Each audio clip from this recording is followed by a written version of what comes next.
think I might have to go to a plastic surgeon and have my urethra tightened up. What the hell are you talking about? I think as I've gotten... I just looked at the camera. I saw Gavin leaning towards his monitor and turn it off. This is going to be good. Did he say what he said? I think as I've gotten older, it's gotten looser. No, it doesn't. It doesn't get And then loose. you pee too? Yes. I'm going to get loose. As you age... No, your entire body, everything in your body loses elasticity. There's no such thing as getting that fixed or tightened. There's got to be some way to do it. Put a sprinkler head on the end of it. I go to the bathroom and I got to tinkle. I don't care how long I stand there, shake it, swing it in circles, stick it in a food dehydrator. I still get this big mark on my pants. I don't know if... And I know it didn't happen when I was younger. That happens to me, too, occasionally. Okay. But, did that happen to you in your 30s? Not that I remember. All right. So, obviously, as we've gotten older, our urethras have stretched out. You're gonna I want to be in a room when you go to the Dr. Toledo or whoever and tell them you want that taken up. I'm sure that nobody does that. Can't they do that with women in their unit? Yeah. There's a rebuilding process. I don't know what it's called. But where they can tighten things up. Clam restoration? Oh, God. I don't know what it's called, but yeah, there is an operation. That almost sounds like you're just painting it. You're flipping clams? Flipping? I'm flipping houses. This old puss? Yeah. With your host, Bob Vulva. Off to another odd start. We'll go in the next room here. I got to do something. Why? Well, how long is it, and how bad does it get? I get a spot every time I go. I can stand at the urinal for a half an hour, and this little tricky bastard will act like it's done dripping. I'm finished. Then I'll zip up, head out in the hall. There's the "you are here" mark. If you'll express things when you're finished, and I do that. I express. I convey. You got literally. I had the conversation. I believe I'm very clear with it. You done? Mm-hmm. Pull me away. We'll see. Yeah, look at this. If you'll push underneath your sack, you'll get the dribbles out. All right. Okay, hang on. Let's say that's accurate. How do you know that? It happens to everybody. It didn't happen to me in my 20s. I don't believe it even into my 30s. There was something about 40 when I just went into the dribbles. Well, yeah? That's what you have to do. You can ask Fettner. How did you guys broach that in conversation? I didn't broach it with him. I broached it with my urologist. Yes, your urologist. Why, you got the dribbles? Yeah. And he said just give you a quick push down there where your taint is? I can't even get to mine. I got that saggy taint action going on. I can't even get to the area. Saggy taint. It is. Right between here and here, it just kind of hangs down like a porpoise. Porpoise. Little flipper. Shark. Beat a man when he's down with his urethra. And a sag tank. Blown an O-ring. Let it just go. Just be old. Just embrace it. I don't want to have to start shoving cotton up into the front of my drawers just so it'll absorb. Where are the diapers for old man? Just let it go. It's not gonna. I don't think putting a stitch down there is gonna solve the problem. As long as it's open at all, I think it's your wiener that's tricking you. It's not gonna change it even if it's tighter. Why wouldn't it? I don't know how far back that stuff's in there. Perhaps they could stick some type of lap band on it. Oh, God. Lap band surgery on your urethra. Just tighten it up a hair. So it'll lift. No, I don't believe it. Nip and tuck. You need to just embrace getting old. That's I shall. It's going to happen. You got to start unirritating, and that's why I got to walk around with my shirt out after I go to the bathroom, because I always know I'm going to have just that zone. Mm-hmm. It's happened. When once again, my penis has let me down. It's happened to everybody. Dan, this happened to you. Yeah. See? That's not age. Do your bladder exercises and then express your tube, and it won't happen. Can we find different terms? You make us all sound like we're 90. You have to express your tube. What's a bladder exercise? Yeah. Basically like Kegels.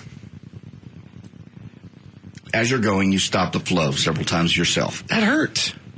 That's not natural. Well, but That's against nature and, as a result, God. And doctors, I've actually read somewhere doctors have said not to cut off your flow. Okay.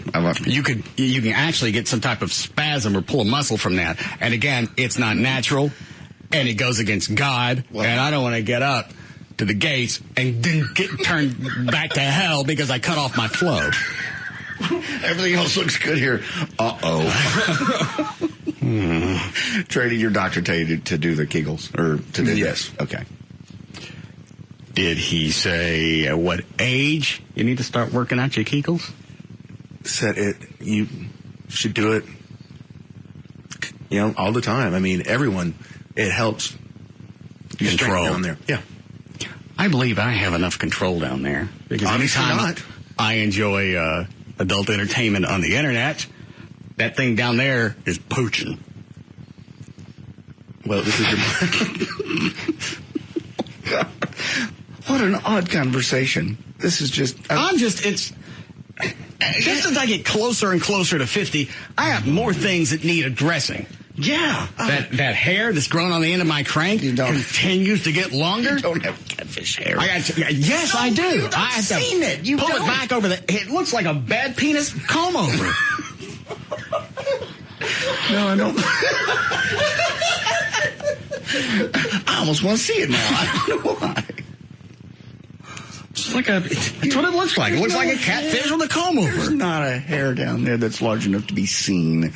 I've seen it enough. You haven't seen it in the past decade. I'm not going... Stop. Yeah, you whip it Stop out. it with your braggartly style. You whip it out all the time in here. Oh, I also have to pluck that hair. Pluck the hairs, pluck the ear hairs, pluck the nose hairs. Get ready to sag, get ready to drip, get ready to dribble. It's coming. Anything that I can do It's coming. to have lifted or squeezed back together, I'm going to have done. You're going to look like Kenny Rogers. I'm not going to do it to my face. You said you were earlier. You said you put it on and getting flabby under my chin. I said my taint. As well as your chin. This was a long time ago. I'm not getting a facelift. Okay, all right. You said you would when you needed it. The majority of people that go in for any type of facial plastic surgery, most of the time get it botched. And that is really odd because they have the money to get it done right. You wonder what Jerry Jones did right that everybody else has done wrong, other than maybe just getting too much of it. Yeah, but he still had that adjustment period in between. He's still one of those people you can look at him, and if you didn't know him before, you wouldn't know that he had anything done. No. Kenny Rogers, you can look at him, and I don't know what it is when they get their faces done. I don't know if they get an eye lift or whatever, but their eyes get smaller. Yeah, and they lose expression, and it looks plastic. But I don't understand the size of the eyes decreasing whenever they have some type of facial surgery. Especially, that's really noticeable in Burt Reynolds. Kenny Rogers seems the worst, though. He almost looks like a hoot owl. A what? Hoot owl. A hoot owl. He almost looks like he got some kind of cheek implants or something. He probably had it all done. Maybe he got the cheek implants, and that pushes your face around your eyes, and then that's when you turn into the hoot owl. You're doing very good for your age. You're aging well. That's a qualification. I don't like qualifications. You don't have a lot of wrinkles. Where are my wrinkles? Oh, here we go. Just normal, forehead. Everyone has them. I've got those because I squint. I know. I've always had those on my forehead. You don't have crow's feet. You don't have, any lines around your mouth, eyes, anything. You're good. I got the CP Peter. I told you how to fix it. I'm not going to go home and exercise my Kegels. Fine. Just Dribble. Accept it. And I'm not going to start wearing a Kotex just to catch the front end of it. Oh, how embarrassing. What? You finally get to an age, and now you got to start wearing backup in your pants. It happens to everybody, including guys in their 20s. Dan O'Malley just said he has that problem. It didn't happen to me in my 20s. Well, you were lucky. To me, it's just the body's ultimate trick. So you're telling me my elasticity of my 20s, I should have looked at it as the salad days. Most people dribble. It happens. I didn't used to dribble. I bet you did. I know I didn't. Because it's as I got older, you got to stand in front of the urinal. What are you writing down, John? Just that exchange between you and him. I didn't used to dribble. Everybody dribbles. I didn't used to dribble. I think it's funny. That's going to be the promo. Let them wonder what we were talking about. And this is going to be one of those arguments that if they reinstitute the fairness doctrine, we're going to have to explore both sides. I just let it. What's the dog face, Dan? Just trying to figure out what the other side of this would be. That no one dribbles? It doesn't make any difference. It's still a controversial issue. You're going to have an opposing view. Old people dribble. All people dribble.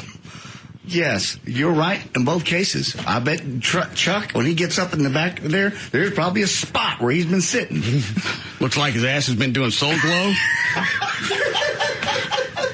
Every day. That was on today. What? That was on today. Coming to America? Yeah, I was so pissed I had to come to work.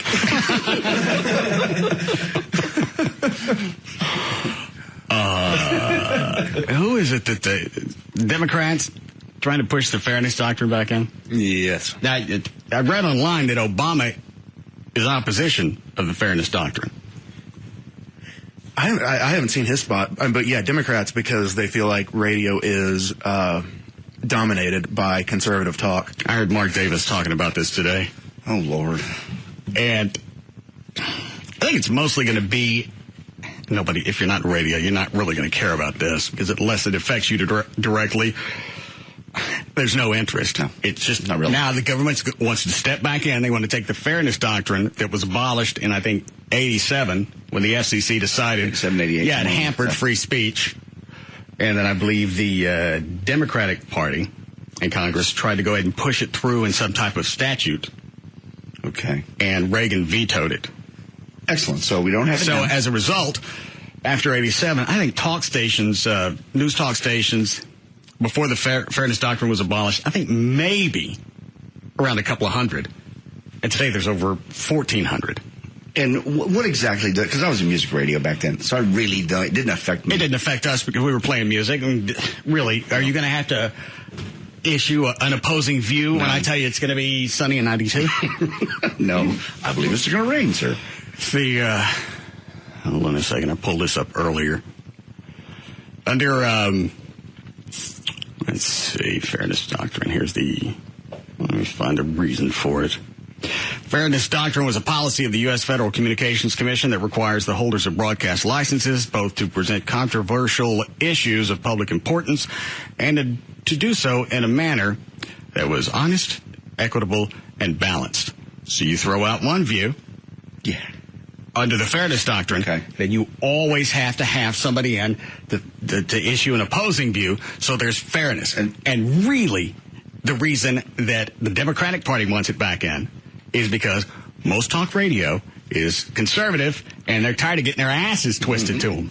Absolutely correct. And the one network that tried to do a liberal format of it have failed miserably. Air America? Yeah.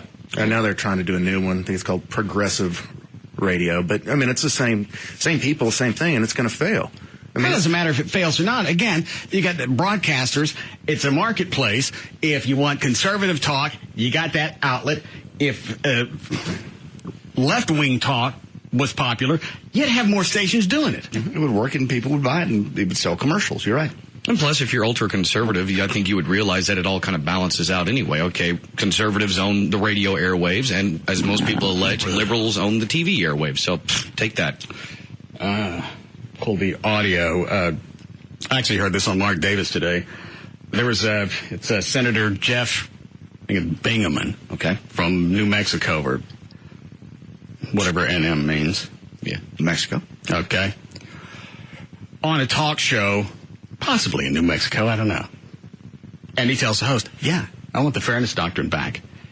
And he doesn't say, just so we address all views. He was just concerned about political. It was just his little window of the world. It was quick, but that really was his only thrust. And you said you have it? You have the audio? Yeah, I said that, but I don't really do that. I figured I'd pull one of you on me. All right, got audio, but I don't have it in here. Nowhere, anywhere near the broadcast facility. Oh, God. We'll stand here and wait. Yeah, I'll stand here and wait on it. Oh, where is it? We'll have our hands up. All right. It's only like a minute or so. How we doing, Chloe? Talk radio listeners are concerned about the fairness doctrine. Do you think there will be a push to reinstate the fairness doctrine? Here's the first problem. First of all, this host really sounds like a mongoloid. Okay. And I don't think talk radio listeners care about the fairness doctrine. No, they certainly because don't. They really don't know how it's going to come into play. In fact, a lot of them are going to think, well, he's going to have to take my call, and he's got to let me talk and get my side out. Oh, no. Oh, no. Talk radio listeners are concerned about the fairness doctrine. Do you think there will be a push to reinstate the fairness doctrine? I don't know. I certainly hope so. My own view is You support it? I do. I think This is a Senator Beanball.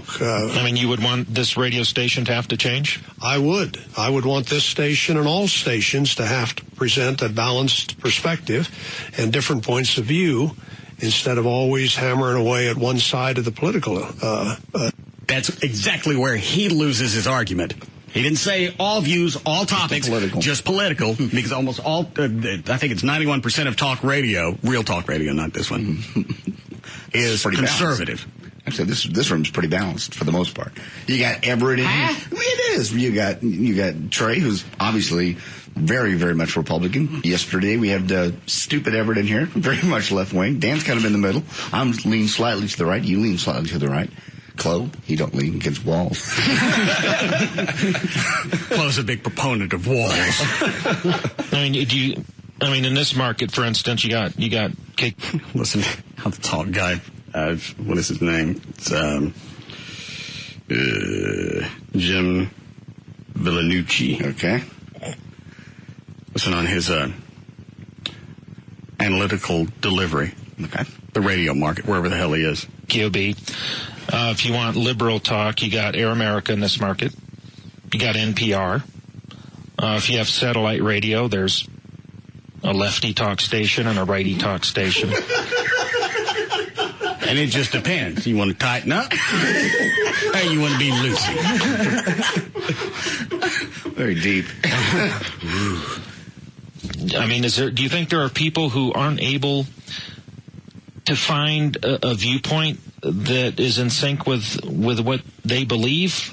Well, I guess my thought is that radio and media generally should have a higher calling than just... Okay, that's your thought. That's your perspective. That's very subjective. Who's really going to come and set the standards? FCC? Exactly. They can't even set the standards on obscenity. They leave it broad and vague, so they can come and get you at any point in time because they'll point out the rules and regs. Well, you violated this. Well, it doesn't specifically say. Yeah, we know. That's our rule.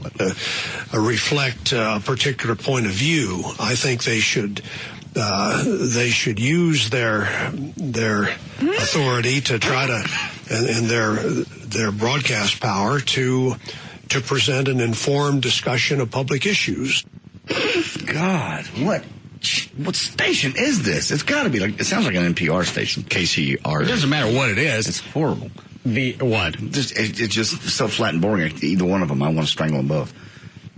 Nobody said. I already told you that the whole debate on the fairness doctrine is boring. It's just irritating because it's another aspect that the government wants to come back and they want to decide because everybody that's a consumer of broadcast, whatever, we're all buffoons. We don't know what we like. We don't know what to think. So we'll tell you. I'm going to flip on the radio and I'm going to listen to this show and pull all out my values. That would be pretty funny. KKLB used to live under the fairness doctrine. Every broadcast outlet. Yeah, we played music, I believe. Well, but there was a lot of talk also, at least it seemed to me. Yeah. And there were a lot of talk stations that seemed to do fine. No, there weren't that many talk stations. You didn't have the explosion of talk radio until after the fairness doctrine went down the pisser. And now they want to bring it back. So if I offer out a view on any type of conservative point of view, I got to have some liberal come in. An opinion on the war in Iraq. Jim. If I'm for us being there, I'm going to have somebody in to address why we should have never gone. That will never work. The pitfalls of national health care. If I don't like it, then I got to bring in somebody to address that. Abolishment of social services, you got to have somebody come in. And that's and the whole issue with the batter in baseball being defensive. Oh, God. Then I got to have somebody come in and explain, no, it's not. He's on the offense. We have always found those people. Normally when you get on your little rant, somebody calls you up and screams at you. The guy is defensive. Oh, he's not. He's trying to score. He's standing at his home plate. You have a man standing on the grassy knoll throwing things at him. He's there to defend himself. He is not. He's trying to score with He his is offensive. defending his home. Making a Why is he score. standing at home plate? Because that's not his home. It is his home. No. You stand there with a bat, I'm going to think it is. It's a And you have somebody throwing at me. and you're trying to hit the ball. You're trying to keep the ball from hitting you. No, you're trying to hit the ball. Okay. If How the ball come hits why is it sometimes the batter gets hit? Because it's an accident. And what does the batter get? He gets to take a base. Oh, well. What a reward. You get pegged by a ball going 95 miles an hour. I get the base.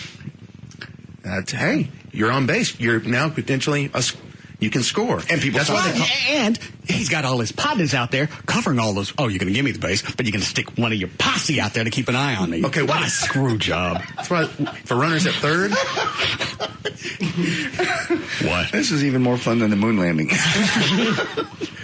Well, that's another one. Well, if you address the NASA's 1969 program, The Moon Show. Moon Show? I don't think you're very few. No, really, it's must-see TV. Very few people that think we didn't go. But if I throw out, I don't think we went to the moon, and I refer to NASA's 1969 program as The Moon Show, then I got to have somebody on just to give me instances where, we went to the moon. Like I said, and who's going to decide what's far enough? Well, you didn't go far enough. You know who's going to judge that? The FCC? No. Who judged it before? Did it come up? The FCC. And this is the scary thing. If you get Obama wins, you have Democrats controlling all both houses. Well, if what I read is accurate, Obama isn't for this. Right. Did you find that? Yeah, there may be some Democrats talking about reimposing the fairness doctrine, but one very important one does not. That, of course, being Barack Obama. This was actually back in June. Senator Obama does not support reimposing the fairness doctrine on broadcasters. This, according to his press secretary, Michael Ortiz. He considers this debate to be a distraction from the conversation we should be having about opening up the airwaves and modern communications to as many diverse viewpoints as possible. So he's saying just if you let it be completely open, those viewpoints will get in there. There's no reason to force it. Well, and even with conservative talk radio, Mark Davis, Limbaugh, whoever else is out there, they're going to take calls on the other side because it gives them the controversy. And again, the marketplace is going to decide what's fair and what's not. If you get sick of hearing Limbaugh talk about his stuff, tune out. Turn it away. And if you think about it, things to listen to. The pitcher in baseball really is like a drug dealer. He hits me. How the hell did you come up with that? He pegs me with the baseball. Oh, so what do I get? I get to take a base. But if I want another one, I got to steal the rest of them. No, you're just one base closer to making a score. He's got me hooked, and now it's nothing more than an illusion. I want with the rest of them, I got to go take them. Or you can earn them. It's a freaking racket. Get off me.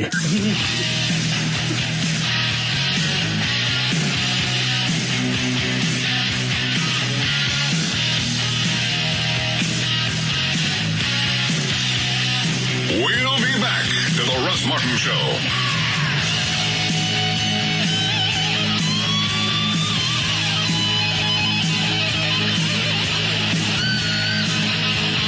We are number one because of you.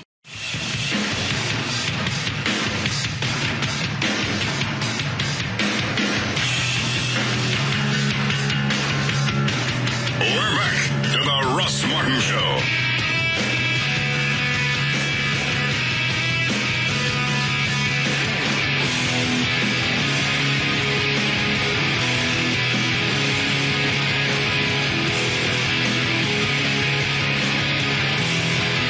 right, Dan, go ahead.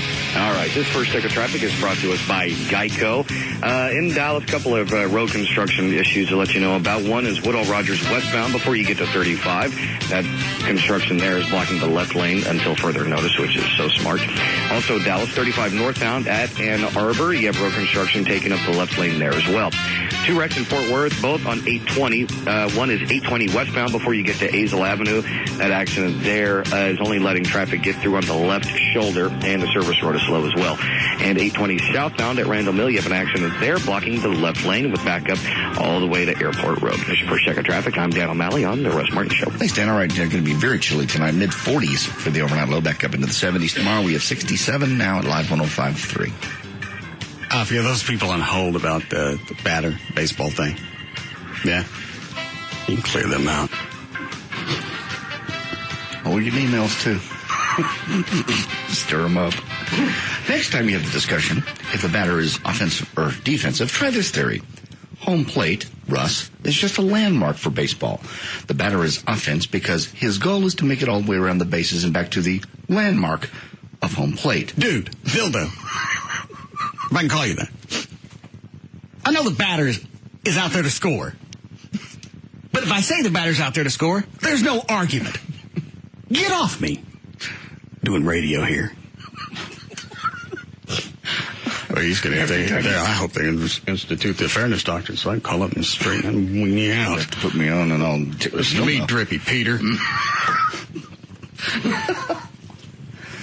And back to the moon show. Oh, dear God. If they institute the fairness doctrine, then I got to have somebody on to convince me that, yeah, we went to the moon. Yes. Why? How are you going to do it? How are you actually going to do it? You got pictures, you got video, all that could have been staged. Hey, what would you bring back from the moon? Rock? Sand?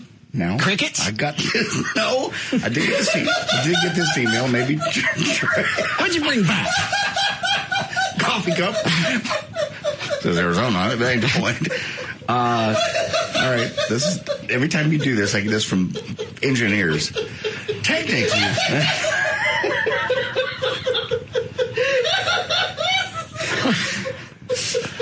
Did I miss one? No. What?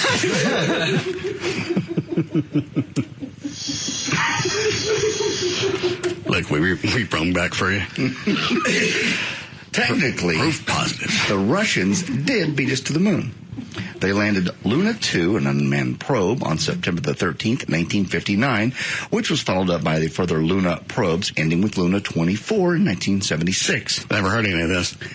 That's why I'm saying it's an email. I never heard this either, and you think I'd know. Let's look at Trey's face. Oh, no, I've never heard that. In total, Russia and the U.S. landed over 18 unmanned probes on the moon between 1959 and 1976, all of which took photographs of the moon and the various landing sites. Russia even landed the first remotely controlled rover on the moon, actually. If we hadn't gone, Russia would have called us on it. Ever heard any of these things brought up? Well, again, it's an email, and that's what people tend to do. But it just has a lot of details in it. And it says the reason basically the Russians never went up there was no profit in it. We went up there just to make a point. Russia wasn't concerned with profit. This entire thing was nothing more than just an ego stroke. Yeah. That's another reason, well, they probably faked it.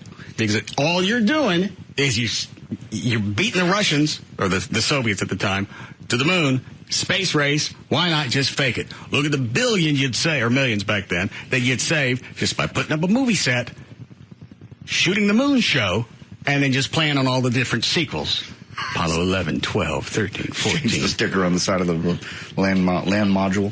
The moon show tonight. Will Neil step off the ladder? You must watch. Will they bring back rocks, sand, crickets? Or will they bring back this time? We went. You know we went. You just do this to stir me up. You know we went. No, I don't. Oh, God. Well, I wasn't there, so I can't say there's proof, but there is proof. Which is what? Well, I'd have to go back and pull out the ways that they pulled it apart on Mythbusters. TV show. Yes. Okay. But they really pulled it apart very scientifically, and I'll have to pull what apart? the different pictures, the video. Pictures, video. Yeah, in ways we could not have faked those pictures. Why? They just, I'll have to, again, I'm speaking out of my rear here because I don't have that in front of me. Okay.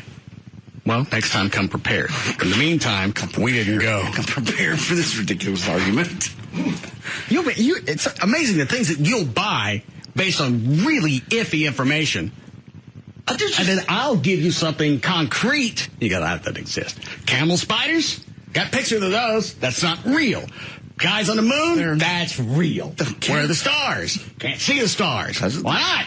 Too close to them. No. Well, they were... Hubble space, the telescope. Can't take pictures of the moon to show that we actually went. We can't. Why? It's too close. It's too close. It's too close. It's made for taking pictures way, way, way far away. So when they sent this Hubble up there, they put a nice little fixed lens on it so you couldn't zoom in and out. You can zoom in and out. They did that so nobody could go back and ask, hey, why did you take pictures of the moon? The lunar rover's still there. So when somebody... All the footprints, the flag, take pictures of that. Can't. Too close. To hell with it. We never went. I think we did. God. I'll kill you. One of those, Alfie? About the moon. What about it? Somebody else see the show? Yeah. Guy on line 2 has a good point. Okay.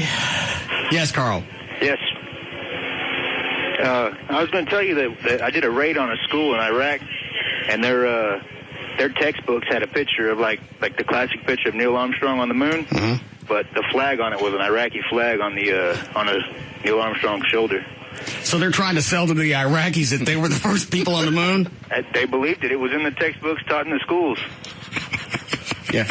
Are you serious? I'm dead serious. We actually kept the book and kept it in our battalion headquarters in like a trophy case. So why wouldn't they ask, hey, look, if we went to the moon and we had that technology back in the 60s, why am I driving a stick car? And do something about them damn camel spotters.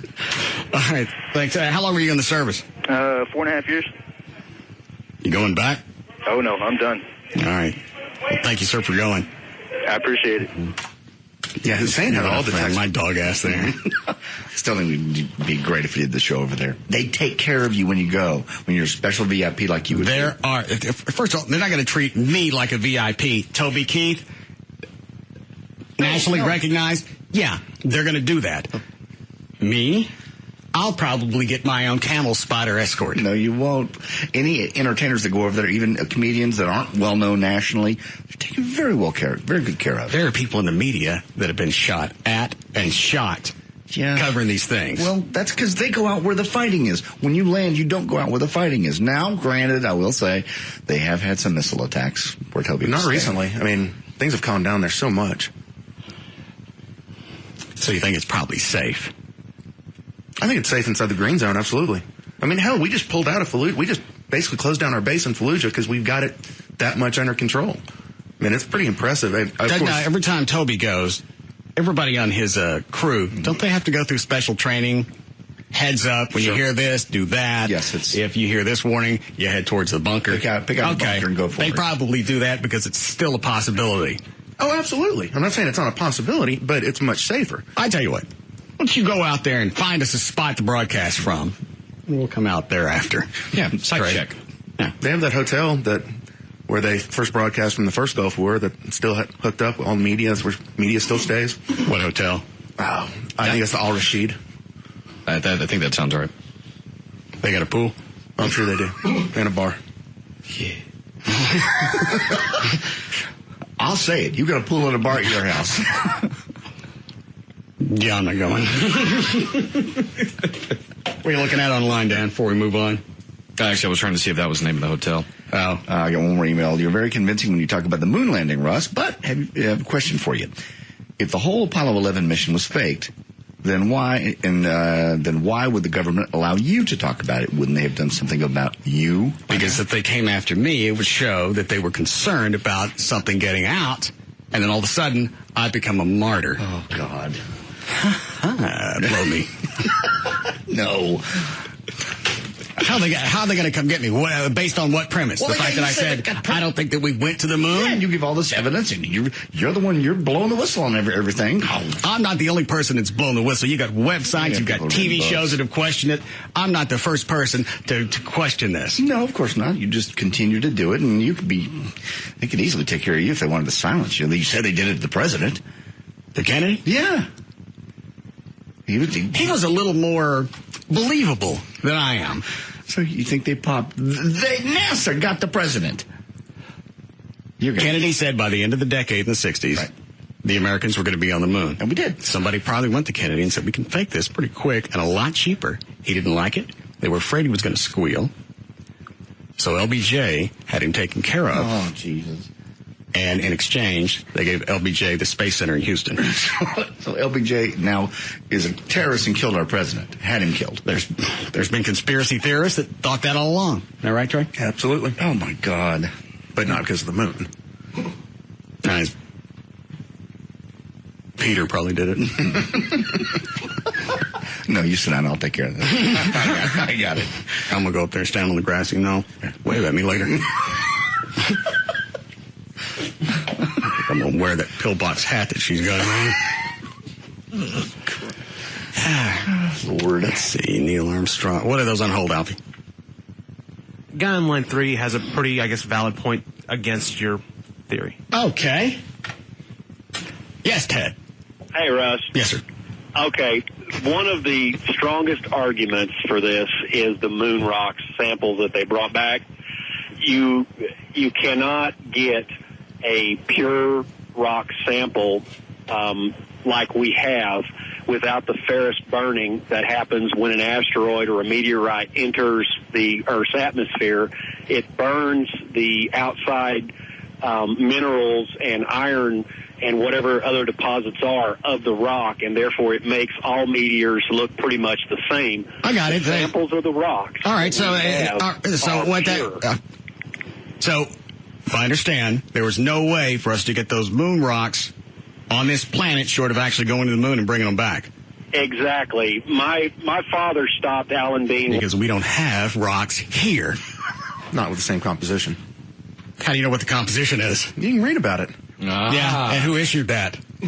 It's been studied by numerous NASA scientists. No, universities. They're not going to turn those moon rocks loose. They have. To whom? Scientists, universities. Which one? I'll pull it up for you during the break. You know what? If you guys are going to come in here for an argument, why don't you be prepared? I always seem to be.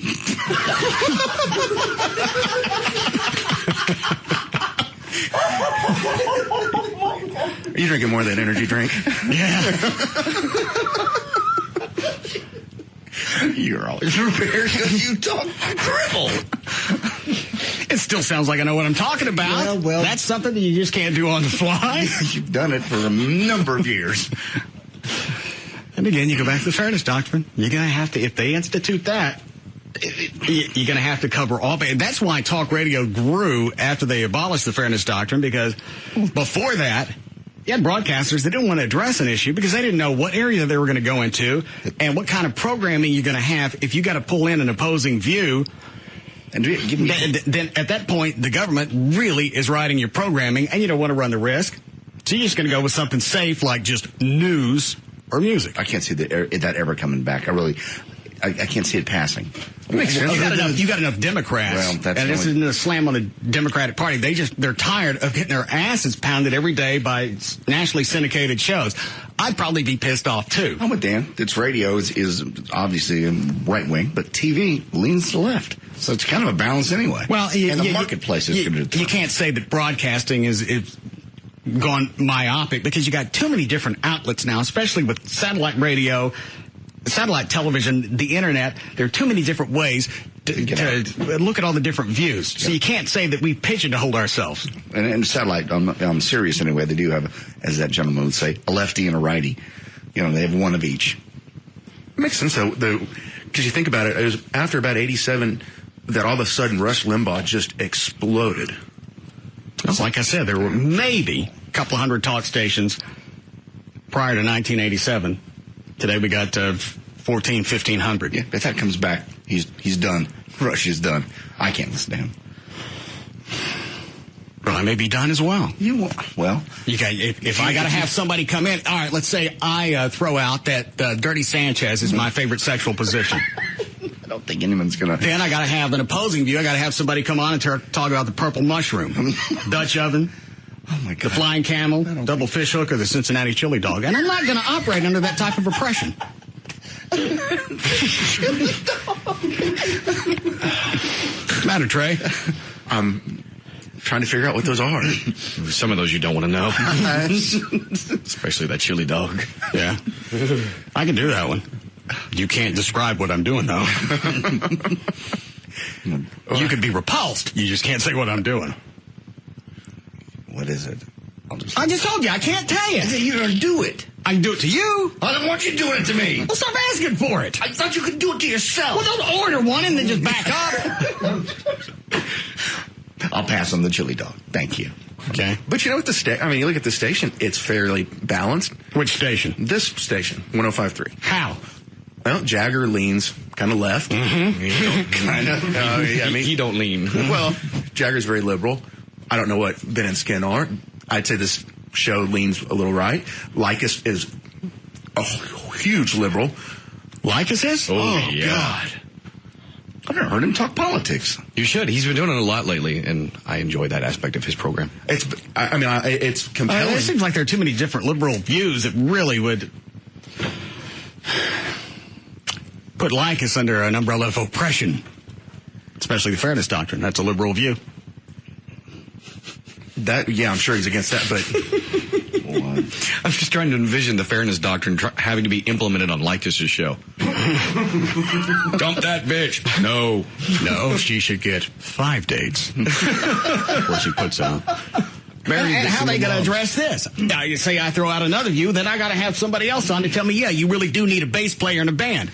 I'm not going to eat up Showtime with crap like that.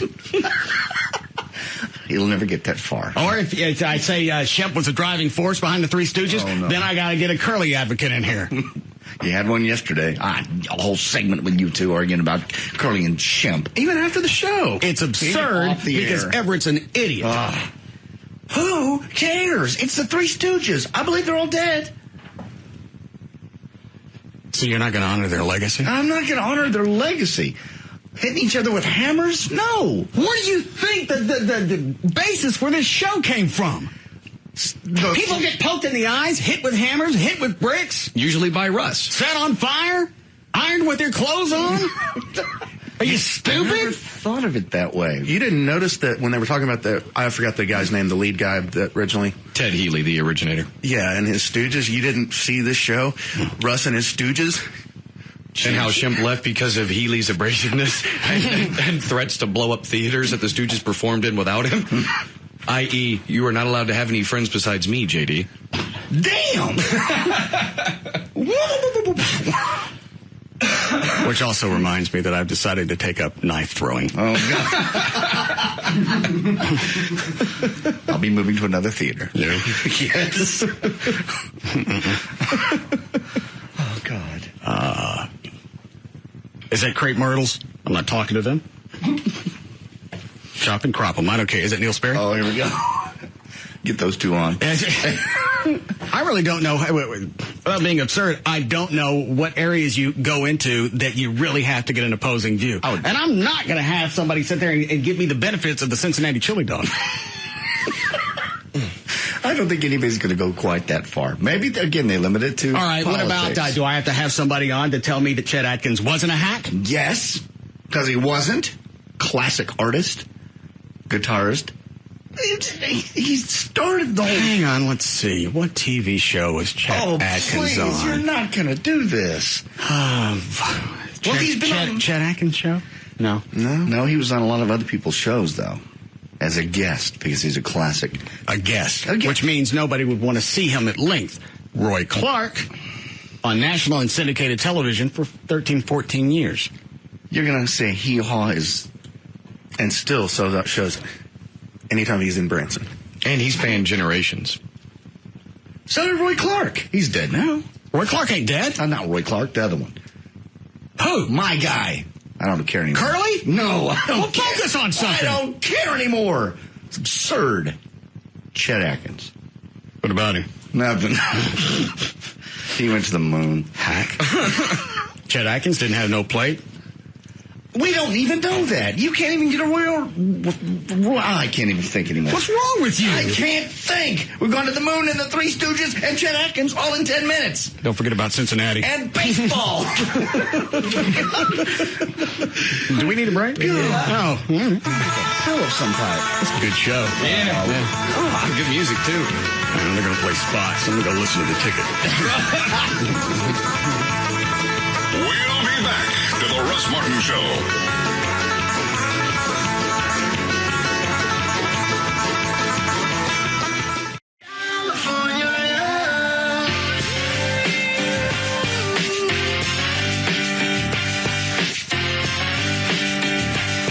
We're back to the Russ Martin Show.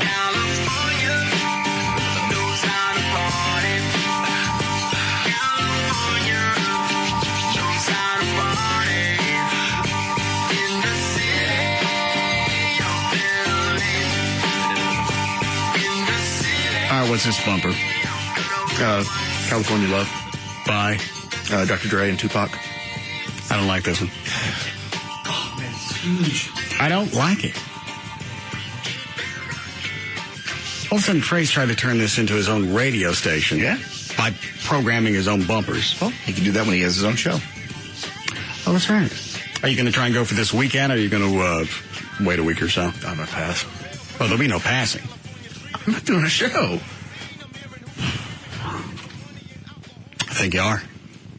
I got 6 o'clock Saturday all ready for you. You're on from when to when on Saturdays, Dan? 4 to 7. All right.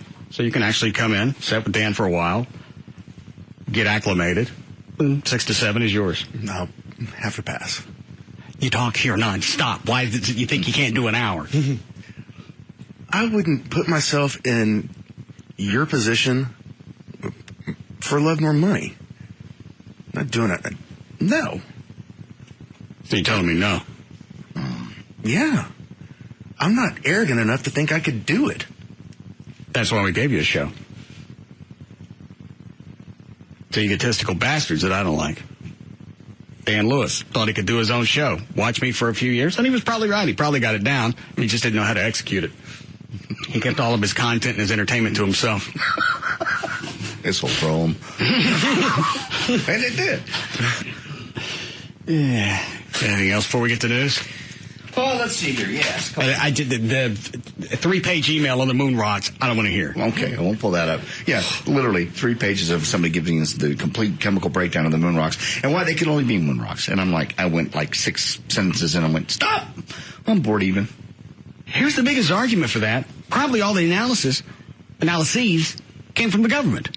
They tell you whatever they want. Well, you do have a point, but also that Luna program we talked about, Russia, that did actually occur. I looked it up in Wikipedia over the break. Doesn't anybody use maybe a more reliable reference than Wikipedia? Because anybody can get on there and post that information. This is it's 4 pages, pretty specific. I mean, you're right, anybody could. How long are most fiction books? Well, they're pretty long, too, but this is, you can check this out somewhere else. So why didn't you? I just pulled up the Wikipedia and there it is. It's your one-stop shop because all the information in those articles, the good ones, and you can usually tell the difference, or they're all cited information you can find at the bottom of the page. But nobody went to the bottom of the page to see where it came from.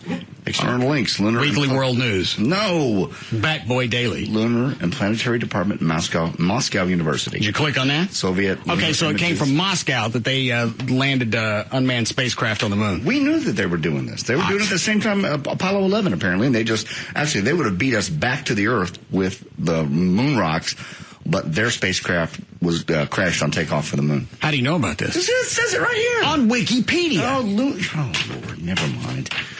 And the other, you take the shtick out of the equation. It's not that fantastic to believe that the government could have lied to us about going to the moon. They could have. They got the whole Roswell issue where we're pretty sure there's stuff out there. They've denied all of it. Well, but that's for our own safety. Why is it for our own safety? Because it is theorized that if people actually knew that there were extraterrestrial beings that had been to this planet, that they would absolutely freak out. Because in essence, you have to question everything. God, religion, everything. And, look at War of the Worlds and that type of stuff.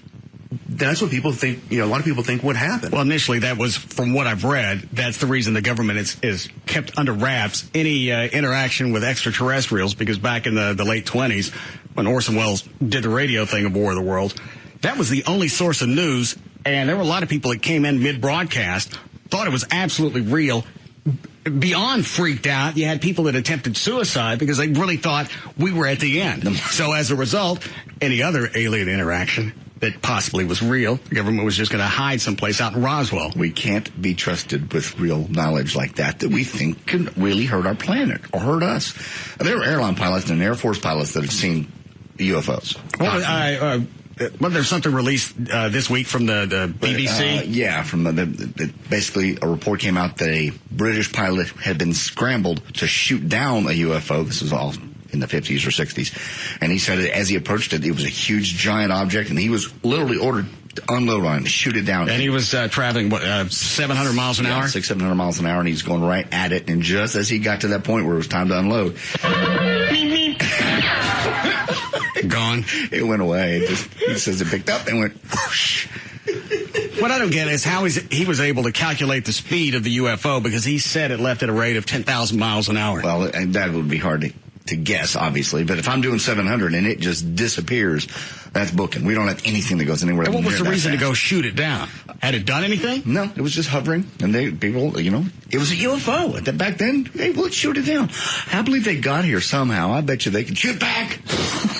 Yeah, if they can fly that fast, I'm pretty sure they thought far enough in advance to put a gun on it. Oh, isn't that cute? They're throwing a toy at us. So why would they... Shut up, why would they think we couldn't deal with that knowledge now? I still think people can't. I still think the War of the Worlds thing, not that far. We were back in the late 20s, early 30s, we were a lot more naive. And radio was the only way to get any type of news. Yeah, theater of the mind is so much bigger anyway. You're right. Well, you didn't have anything else. You didn't have television. You didn't have any other media outlets. Everything that you got came through radio. So you hear this broadcast. It sounds like a real news report, and then people just wigged out. But what? Well, you think about it. Just take the Bible. To acknowledge an extraterrestrial being... Look on your face for it. I'm thinking about it. Oh, okay. Go ahead. I'm soaking it in. What about the Bible? You totally... debunk Genesis and everything. God created the earth and everything else. Hang on. How do you debunk it? Because there are other people in the universe? Yeah, because obviously God had some other planets too. This wasn't his old just pet project. Okay, that still doesn't mean that God didn't create the earth. But we're supposed to be. That's an easy spin. That's pretty egotistical to think that we're the only, out of the vastness of the universe, we're the only ones that we were probably the first, because they screwed this one up. And that's why all the aliens get the cool cars. But think about it. We are what? We are ignorant and we are egotistical. I mean, I agree with you. I think it's okay. Well, how does the existence of aliens dispute the Bible? You could still have the entire Bible and take it at face value, even if you got E.T. But our God is supposed to be over the whole universe, and then all of a sudden we find out some other people, and they were around way before Jesus Christ and everything else. We don't know that. They could have been after us. He did this one, decided this blue thing full of mongoloids. I'm going to go work on another one someplace else. I got one now that's just full of window lickers. Let me go see. Let's go see if we can actually get one that's worth something. I still don't get the argument. You got aliens. That doesn't change anything with the Bible. It does. You're going to have to explain to me. You're going to tell me, where does it say in the Bible that the earth is the only thing in the solar system with life on it? Okay, here's the problem. Jesus Christ is supposed to, just take Christianity. Jesus Christ is supposed to be... You're not answering my question. It says, God created the earth and, that... Okay, so he couldn't have done anything else. If you've got ultimate powers and all-knowing, all-seeing, why wouldn't have another project someplace else? Because we're his pet project. I mean, who said that? It doesn't acknowledge any other existence. Don't other scream than at me. No, that's the problem. I still haven't gotten the answer of, if there was somebody else in the solar system or the universe, how does that change anything to do with Jesus Christ and the evolution of Christianity? Because if they were around before us, then chances are... You don't know if they were around before us or after us. But the chances are, if they've... You're saying chances are. Once again, you're speculating. Dude. Logic would dictate that if they have mastered space travel, they've probably been around longer than we have. Not necessarily. Yeah. No, because it's just like Russ said. He may have started with us and then improved on it the second go round. Okay, but let's for the sake of argument say they have been around longer than us. Well, we won't because I'm not argumentative. You're what? I don't know what to say. I thought for a moment you said you're not argumentative. Oh, no. I didn't think so. I got to get new headphones. All right. I'm with Trey on this. You've convinced me, which also proves you'll be an excellent talk show host. Because I'm a hard guy to win over. Wow. Amazing. I can't wait for the debut.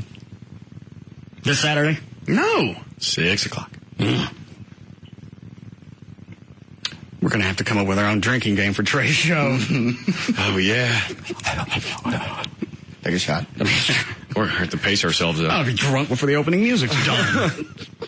Any more of those before we break out? Move on? Line 2. Or line 1, sorry. What do they want? It's Bible and UFOs. Okay. Yes, Brad.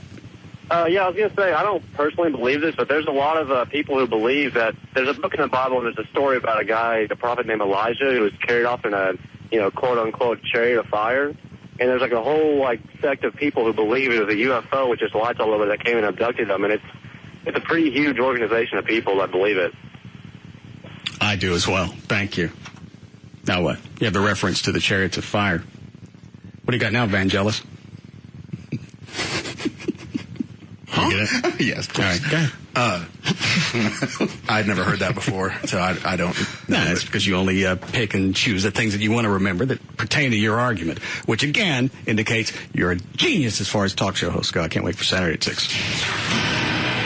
All right. We okay, Chloe? 4:37. Dan O'Malley's here with news. Thank you, Russ. News is brought to us by Verizon Wireless, where Chloe will be this Saturday from 4 to 6 p.m. in Garland at 5255 to George Bush Freeway. And news is also brought to us by the all-new Trey Trenholm Show, debuting this Saturday at 6 o'clock right here on Live 105.3. Thursday, October 23rd, 2008. Birthdays today. One, Ryan Reynolds turns 32. He, of course, from Van Wilder, Blade Trinity, Amityville Horror, and, of course, newly married to Scarlett Johansson. Doug Flutie turns 46. Alfred Matthew Weird Al Yankovic turns 49. Also turning 49, Sam Raimi, of course, the director of the Evil Dead series and the Spider-Man movies. Dwight Yoakam turns 52. Michael Crichton turns 66. Pele, soccer legend, turns 68. Chichi Rodriguez, golfer, turns 73. Johnny Carson would have been 83 today. He passed away back in 2005. And John Heisman, today is his birthday. He passed away in 1936. He, of course, the college football coach who invented the handoff, the flea flicker, and the center snap. And, of course, you get credit for inventing a handoff? Well, back then it was pretty groundbreaking. Before him, the center just rolled the ball to the quarterback as opposed to the between the legs gay thing. He invented the hike? Yeah, the center snap. And the handoff? Yes. You invented the box. I believe mine gets used a lot. How do you take credit for... why do you even use the term, I invented the handoff? Hey, they're coming to get me. Take this. And somebody write that down. That's brilliant. Thank you. I was before we've been rolling it, been kicking it and other things. I understand. I also got to get a trademark on running. Well, it seems to be very expeditious. What, Trey? It's the mechanics of the handoff and that the quarterback takes the ball, slides it over, the running back goes like this, catches it, cradle in his for the ball. Between his chest and his belly. Mm-hmm. Whew. Well, no, it was groundbreaking at the time. I wonder they give him that sober football. And on this day in history, back in 1976, one presidential candidate, Jimmy Carter, responded to a public outcry over comments he made in an interview with Playboy magazine. On his spiritual beliefs, Jimmy Carter said, Christ said, I tell you that anyone who looks on a woman with lust has in his heart already committed adultery. He went on to say, I've looked on a lot of women with lust, so I've committed adultery in my heart many times. I don't really care what he said. I never got how he was able to do, as being president, an interview with Playboy. And that was just as a candidate. That was before he won. Yeah, of all the places you do, that would seem like the last place you'd go. Trying to be conservative from the South. Didn't do any damage. He was still elected, but he was running against Jerry. I've got ballots. Don't you want that in a president? Yeah. You don't want to go and visit foreign dignitaries and slide down Air Force One all the way to the ground? You look like Foster Brooks on the Dean Martin Show. And he came back later and Jerry said, I'm very athletic and very... Gerald Ford said that? Yeah. Gerald Ford was the greatest athletic president we've ever had. He used to nail people in the head with golf balls. Granted, he knocked them out. He played NFL football. Yeah. Okay. He was an All-American at Michigan. He was a great athlete. Well, he obviously wasn't able to master stairs. He had like 2 instances. Now, granted, he said, I'll forever be remembered, hitting my head on the door of Marine One. Owie. POTUS is down. What? POTUS is down. Again. And I also said that the Chevy Chase, roasting him just furthered that image. I think probably he fell more than once or twice for Saturday Night Live to pick up on that. Oh, it takes us once. Okay. And Chevy Chase, you've convinced me again. Oh, God. Once again, chastise me. Yes. Spank you. Verbally. And now I'll reward you with your own show on the weekend. He's getting good at this. You can see his talent develop as we stand here.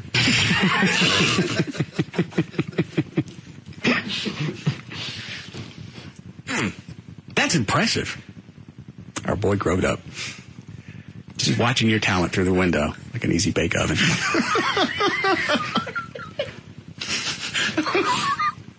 Just growing exponentially like a sea monkey. And on this day in history, back in 1991, Clarence Thomas was sworn in as the nation's 106th Supreme Court Justice. This, of course, despite Anita Hill's charges of sexual harassment. I was still surprised that he skated on that one. She seemed pretty convincing, but there were a lot of black chicks. In fact, there was a documentary over the weekend on television. I don't remember where I saw it. Clarence Thomas had just a lot of chicks. Yeah, there were that were in support of him. That was my favorite debate in the Senate of all time, because Kennedy got up there and just railed against Thomas and the morality. Ted Kennedy. Okay. Oh, he's the only one alive. Well, back then there was probably a couple more. Anyways, and he railed and just railed and on Clarence Thomas. Yes, this was a travesty. This could not happen. This man obviously had no moral fiber, and I forgot who the senator was. Bring up Chappaquiddick. Well, let's talk about fiber. And put the word moral in front of it, Teddy. What did he just go straight into the Kopechne chick and Chappaquiddick? No, he danced around, but he said, I don't believe the senator from Massachusetts really should be talking about morality with women and how they're to be treated. Must be flotation devices, but not morality. Plus, I can drive a station wagon. What about you? Where's yours? Where's your car? Where you go? Oh, that's right. It's a Chappaquiddick. Well, we got it out later. And what'd you do when you drove off into the river? I dove. Immediately got in and pulled her out. I tried. I jumped in the water and I dove. And once I got in the water, I forgot what I was doing, so I just kept going. It was cold and I got out. How long was he gone after the wreck before they finally came back? Said, no, by the way, there's a chick in the car. I want to say it was like 12 hours. It wasn't until, I think, around noon the next day that someone said, after he'd sobered up. And so that's actually why it took 12 hours. Mm-hmm. Well, you think you'd pull her from the car, at least go get her, let her lie there, let her dry out while you do the same thing. He said he tried. He said he did. He said he went down and she couldn't find her. It was dark. Maybe it was hard to find. I don't know how deep the Chappaquiddick is. I don't know. Once I got down there, and so many cars. I took that road a lot. God, I miss that Buick. All right. How we doing, Club? Good. And also, finally, on this day in history, back in 2004, Ashley Simpson was caught faking it on Saturday Night Live. Within days, she had blamed it on the dreaded acid reflux. Is it 4 years? Yeah. God, that's hard to believe. It's already been 4 years. Okay. No big deal. The Texas Court of Criminal Appeals on Thursday stopped. Can't believe that. The scheduled execution of convicted killer Bobby Wayne Woods after lawyers raised new claims that the 42-year-old man is mentally retarded and ineligible for the death penalty. Woods had been set to die Thursday evening for the 97 slaying of his ex-girlfriend's 11-year-old daughter after abducting her and her brother from their home in Granbury. Woods said he wasn't responsible for Sarah Patterson's death and blamed it on a cousin who subsequently committed suicide. He said injuries to her 9-year-old brother Cody were the result of an accident. Woods would have been the second Texas prisoner executed this week and the 13th this year. 2 more men face execution next week. And, of course, the country's most active death penalty state. How does that come to light right before his execution, that he wasn't mentally capable to stand up to trial? Sounds like not only did he stand up to trial, he went through the appellate process, and they still decided to cook his ass. He did, and I saw him do an interview, I think it was on Fox 4 last night. Well, who can't get on television and act retarded? Because that's really what it looked like he was trying to do. She'd ask him a question, he'd go, well, and he'd like scratch himself. I mean, come on. Anybody can act retarded. Watch me. Anybody can act retarded. Well, I'm sure he also talked to psychologists, psychiatrists. It's going to be a lot harder to fool them, which is probably why he was convicted the first time and also convicted on the appeal. And just suddenly, at the last minute, his lawyers get this thing stopped. Usually they get a whole new set of attorneys when it's the last minute, and they bring in new experts who oftentimes are against the death penalty and are more likely to see things in a different light. So they throw everything. Just enough to create some type of doubt, and now he's going to get probably another trial. And even if he's convicted on this one, I'm going to guess there's another appeal that goes along with that. Well, my guess, especially if they give him the death penalty again. My guess is there'll be a stay, and then the state's doctors will take a look at him and then rule whether they think he's mentally handicapped or not, which the state doctors usually don't. And what was the thinking originally that we can't, somebody that we're pretty sure has done a horrible thing, but because they're retarded, we can't kill them? Same thing with innocent by means of insanity, or guilty, but whatever they call it. Same thing. You're not guilty. You don't get the same penalty as anybody else if we deem that you're insane. Same thing with being retarded. Neither one. Obviously not cognizant of your actions, so we can't actually put you down. And like you've said a million times, all the better. You're retarded, you don't even know what's coming. I'm stealing your line. Yeah, just tell them you're giving a syringe full of candy. Yeah, Halloween. It's Halloween. I love Halloween. No, really. Go knock on that door. See what they give you. We need a break? Yes. Hang on. Gavin just sent me this. Let me listen to it. It's the weekend, but we're not done giving our opinion. Welcome to the Trey Trenholm Show on Live 105.3. Baby, don't be scared when you saw the sweat out your hair when you know the boys. That's exciting. Very. I wish it was on now. Maybe I'll give you your own hour tonight. No. Why? You have opinions. You got opinions? What'd you ask him? Yeah. What'd you ask me? He has opinions. That's not what you asked him. That's exactly what I said. Answer the first question. Yeah. Okay. Now asking the other one. You have lots of opinions. You're right. All right. And I'll tell you one of them during a break. I can guess, man. Yes. All right, we're back.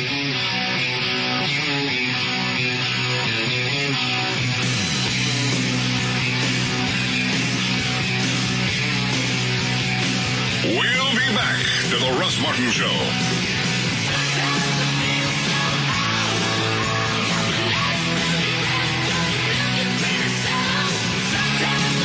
Better than any TV soap opera. The Russ Martin Show.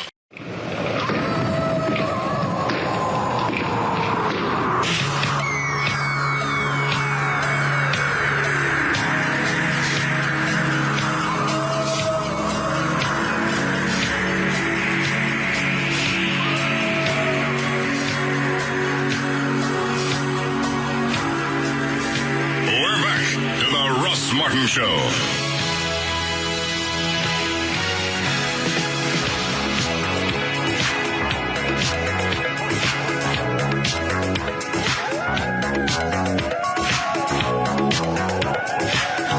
All right, Daniel, what do you got?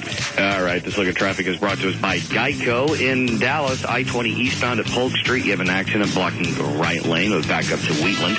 Also, Dallas, 75 southbound. Just before you get to 635, you have an accident blocking the right lane there, and that has everyone stacked up so far to Arapahoe, but that obviously could get worse. And, in Coppell, Highway 121 northbound at Sandy Lake Road, you have an accident blocking the left lane. And in Hurst, 183 westbound after Norwood, you have an accident on the right shoulder with the back up to Extra Drive. There's your check of traffic. I'm Dan O'Malley on the Russ Martin Show. Thanks, Dan. All right, 44 for the low tonight, and mid-70s tomorrow. Probably set 75. We're at 68 now at Live 105.3. What does line one about, Alfie? He says he heard something on Jagger's show this morning that you might want to know. Yes, Thomas. Hey, Russ, guys, love the show. Got 2 questions for you. This morning I was on my way to work and I heard Gavin call into the Jagger show, and of course Jagger was kissing Gavin's ass. Oops. Hang on. Still there? I said Jagger was kissing Gavin's butt, and Gavin was whining about not being able to be the host on the hockey show. Thank you. Gavin. Yeah. Why? He asked me. Who did? Jagger. He asked me why. Didn't you just tell me yesterday or the day before, I don't go on other shows? I don't. Were you on Jagger's show? Yeah. Okay. That was my first time in a while. You're just like you never take vacation. Jesus. What? All right, let's focus on one thing at a time. We've already come to terms that you never hear. Why were you on Jagger's show? Because I called in because there was a statement about me, because one of the co-hosts, Mondo Mike, is cocky and arrogant, and he put out a challenge. There's a tennis championship in town, and he put out a challenge that he could basically beat Jim Courier.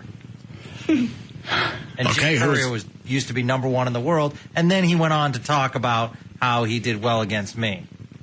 So I called in. You played tennis with Mondo? Yes.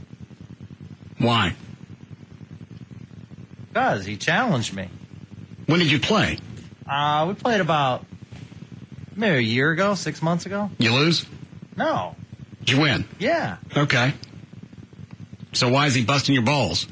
I don't know. Okay, so you call into the Jagger show, and then somehow you go from tennis to whining about the hockey show. No, Jagger asked me, he goes, I looked forward to listening to you on the hockey show. I turned on my radio, and you weren't a part of it. What happened? So I told him that you booted me off the show for Andy Moog. I didn't boot you. Ludwig needed a guest. Trey found Andy Moog, stuck him on. And I heard part of the show. Andy was... he was insightful, he was informative, he was very articulate, which is exactly what Luddy needs to balance him. You're right. You keep pushing it. He's about to kill you. That's all right. So now you're whining on Jagger's show. I wasn't whining. I basically just explained it. All right. And then I told him that, don't worry, I'm hosting this Tuesday, so it's all good. Now, how are you ending up this next Tuesday? They needed someone to pair up with Luddy, so we're going to be teammates this Tuesday. I heard Luddy doing the interview with Andy. He seems to have that down. It doesn't really sound like you need to stick somebody else in the mix. That's great. I'll just take him in and out of the breaks and get my 2 cents in when I can. All right. And that's on when? Tuesday night. Boston's in McKinney. 8:30? Yeah. Okay. I'll try and come out. Nice. Please. What time, Bruce Campbell's coming in tomorrow? Yes. He's supposed to be driving in. I think he's one of those that doesn't fly. Where's he driving from? It could be from home, and if that's the case, it'd be Ashland, Oregon. Yeah, you don't fly. I can't even imagine a car ride from Oregon. Anyway, he said roundabout possibility time of him arriving in Dallas around 6. Okay. Why is he in town? I forget. He is going to be at the Sci-Fi Expo Fan Days 2 in Plano on Saturday. Okay. Why is he doing that? It's actually just kind of an advantageous thing because he's going to Austin on Sunday. Well, normally those like Comic Cons, that's sci-fi related. Has he done anything? Ooh, I know yeah. Bubba Hotep. I don't know anything else. He was pretty big cult wide before Bubba Hotep. He did the Evil Dead series, Evil Dead 1, Evil Dead 2, Army of Darkness, a number of other movies you probably hadn't seen or heard of, but Maniac Cop, Man with a Screaming Brain, a few TV shows as well.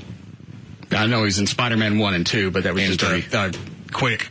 I know he played the usher on one of them, wouldn't let Toby in to see What's-Her-Face. Yeah, that was Spider-Man 2. Then he played like a French waiter? Yeah, he played the maitre d' in Spider-Man 3, and then in the first Spider-Man, he was the ring announcer that actually named Spider-Man.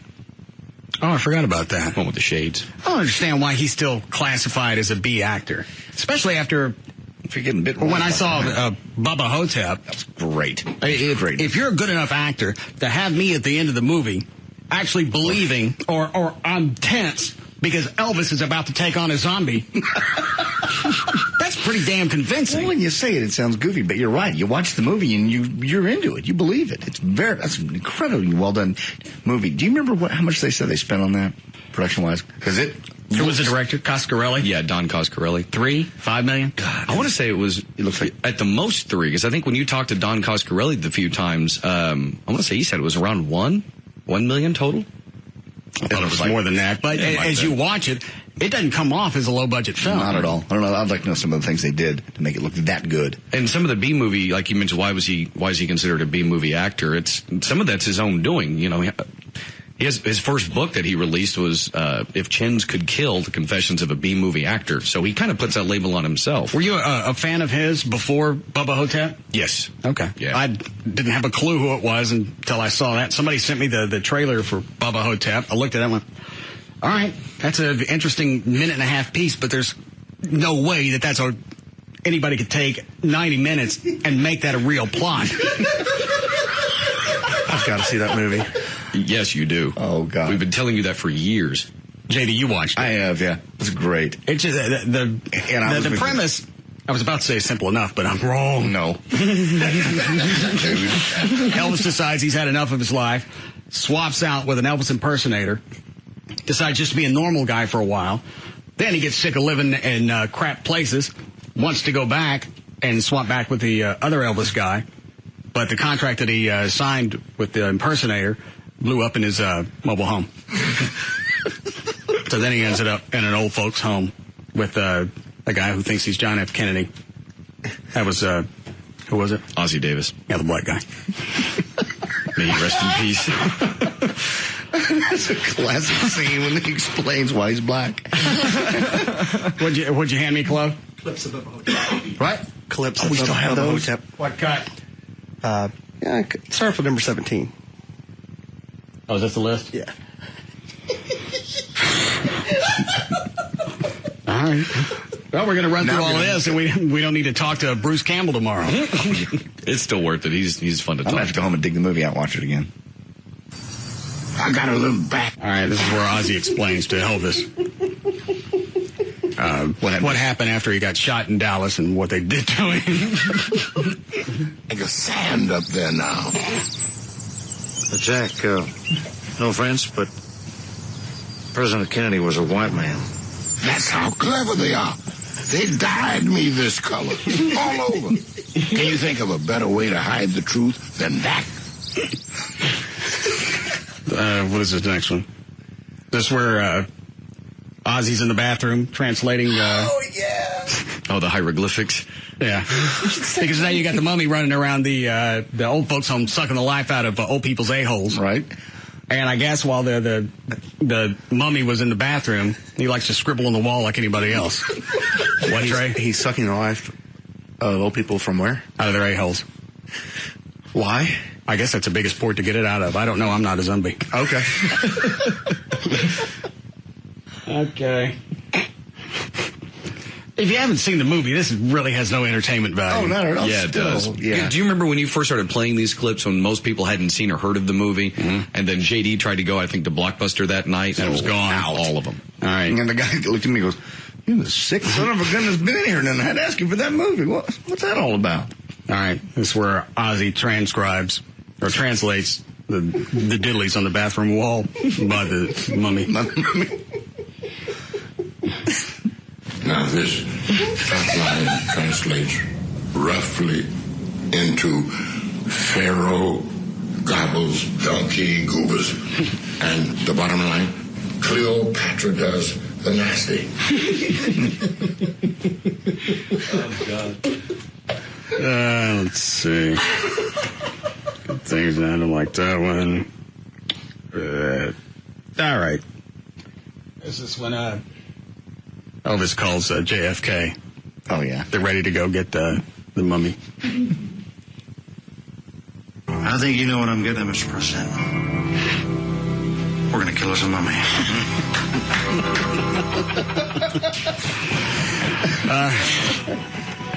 Hey, ready to finish news? Yeah. Oh, also, he's got Bruce Campbell, his, we mentioned it a couple of times. We can plug this tomorrow. Well, I'm just saying so you're aware, because I think I sent you the link to it. My Name is Bruce. What is that? Book? Movie? Movie. Okay. How long's the trailer? I want to say about a minute and a half. All right, I'll watch that. The Texas Court of Criminal Appeals. We already talked about the retard? Yeah, we did. Yeah. He'll get it eventually. The presidential race tightened after the final debate with John McCain gaining among whites, shocker, and people earning less than $50,000, according to a new AP or Associated Press GFK poll that shows McCain and Barack Obama essentially running even among likely voters in the election homestretch. The poll, which found Obama at 44% and McCain at 43%, supports what some Republicans and Democrats privately have said in recent days, that the race narrowed after the third debate as Republican-leaning voters drifted home to their party. The contest is still volatile, and the split among voters is apparent less than 2 weeks before the November 4th election. And Dan, you haven't said actually on the air, Obama or McCain? Well, you know, most of the room leans toward McCain, and the only reason is he's just got a little more experience. Yeah, he does, but I am in the middle, but honestly, at this point, I'm probably going to vote for Obama. I mean, don't get me wrong, I want to vote for McCain. But what is it you don't like about him? There's nothing about him, except for the fact I don't like the campaign he's run. I loved him back in 2000. Well, I know the polls, they're harping on now. A lot of people surveyed, they don't like the negative campaign that McCain's turned this into. And really, he had no other way to go. He didn't, but that's part of what I'm saying as far as the campaign he ran back in 2000. I really liked him at that time, and the campaign today is just totally different than it was at that time, that and the Palin factor. But hold on, what? Well, you also have to factor in the fact, I mean, they showed it the other day, like 57% of the media coverage that McCain gets is negative. Obama has dominated the media so bad, I think he had to do something, it's kind of screaming from the top of the roof to say, hey, I'm not gone. And there's a lot of people that say he hasn't done enough. He still needs to do more and push it further. Well, again, you go back to Obama looks better on television. He's more charismatic. McCain may have all the credentials, but he just doesn't have the persona on television that's the big friendly intriguing. Smile. You're right. The big friendly smile that Obama can flash. He's soft smoking. I think he's like 5'6". He'd be like one of the shortest presidents in history if he got elected.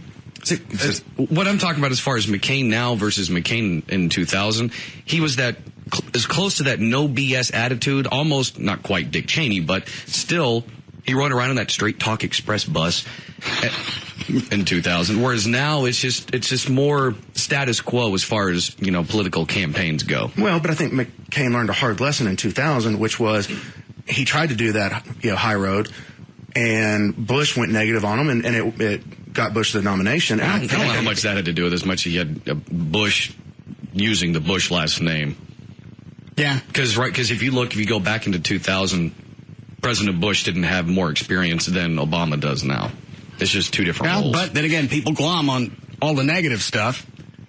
Maybe it's his only way out. He's taking his political analysts and going, look, you're trailing in the polls. We don't know how accurate those are, but you're going to bring stuff up. Start bringing up stuff about that one. And Bush had been governor for 6 years. And? Well, you're saying he didn't have much more experience than Obama. I like to point to a specific example. I had friends go and actually meet then Governor Bush, top of their class in high school, about to graduate, and he told them all, I want to make sure all you guys read. He didn't understand the fact that all of them were smarter in their pinky than him. Read what? Just read books. Read books. He wasn't asking, just like, can you read? No. He's saying, continue to read. Because guess what? What? I'm going to be president. I ain't got that one down yet. Don't do as I do. Do as I say. Oh, you read? Yeah, we read. Shazam. We read. Line 3? You freak. Yes, Carl. Yeah, also on DirecTV, Obama bought an entire channel just to promote himself. I didn't know about that. Well, he's got the cash. He didn't buy it. How'd you get it? DirecTV offered both Obama and McCain their own channel until the election's over. Obama took him up on it. McCain didn't. Now, Obama is buying a 30-minute thanks, Carl, infomercial next Wednesday on all the major networks. Okay. And they did like a video game thing as well. Obama put ads in some video game and McCain said no. That's in the word. No, I'm not either. Because I thought you meant like one of those video games. Pops up in a banner at the top of some website. No. No. All right. God. Go ahead then. Don't. What is it, Trey? Did you get Bruce Campbell a call and Imus and tell him what a big fan you are? What? Have Imus call Bruce Campbell. I bet you can sell it. You mean when he's here tomorrow? Yeah. How am I going to do that?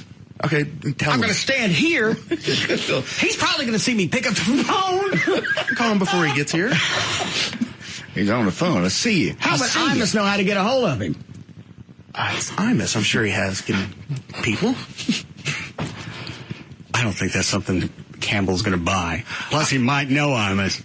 I bet he would. Yeah, if you were on the phone and he couldn't see you on the phone, he would buy it. And I'm going to do that how? Unless you catch him in the car on the way here. Hey, man, is this Bruce Campbell? Yeah. It's Don Imus. Hey, Don. Man, I've been trying to get you on my show for years, and you get on with this guy. I've been trying to pitch a Bubba Hotep sequel. It's something I wrote myself. Nobody will talk to me. Well, I call it Bubba and Nabby-Headed Hotep. Let me pull that one on him? Yeah. All right. No. May I recommend you don't do that? Go ahead, Dan. How are we doing, Club? Go ahead. Former Federal Reserve Chairman Alan Greenspan said today that the current financial crisis is a once-in-a-century credit tsunami, which will have a severe impact on the U.S. economy, driving unemployment even higher. Why can't one of these guys just step up and say, you know what, we're almost out of this, since most of the market all runs on speculation. Just have Greenspan step up and go, everything's cool. We're fine. We're almost at the end of the tunnel.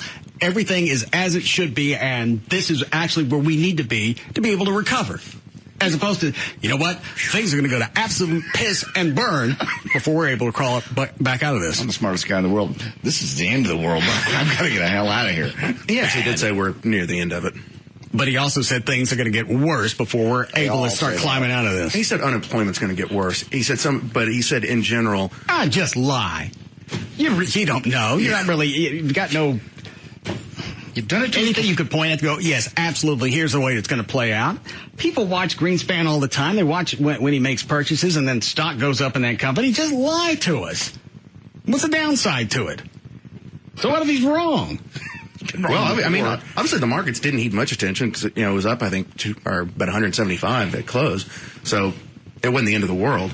And a lot of people just have too many analysts that continue to harp on the fact that we're going through this. We're dangerously close to an actual depression. To the brink. And the more you say that, the more the market's going to react to it. And that'll be one of those self-fulfilling prophecies. It's got to get to a point where people are just sick of it. The overload. I can't even watch it anymore. My job's to watch it. And it just gets old. That's all you ever hear these people saying. End of the world is the worst it's ever been. No one's ever. I don't even see the top. All right, goddamn. Terry Light was abused by a priest at age 7. Now she stands outside of Oakland, California's stunning new modern cathedral and a first-of-its-kind garden that honors victims of clergy sexual abuse. They put up a memorial for people that have been abused by the clergy? Yes. Yeah. She says the garden centerpiece, a symbolic low stone sculpture that's broken, is fitting for those whose lives were shattered by the priests. The rooftop garden is placed near a wall of the Cathedral of Christ the Light, which was consecrated September 25th. 2 low curved benches bracket the sculpture, one facing toward the cathedral, the other facing away. The bench placement is deliberate and takes into account the feelings and needs of abuse victims. I don't have a better description than this. Isn't that creepy?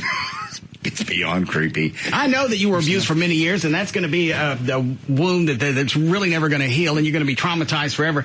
How about some flowers? Nice ivy. How about a bench? And then we call it square?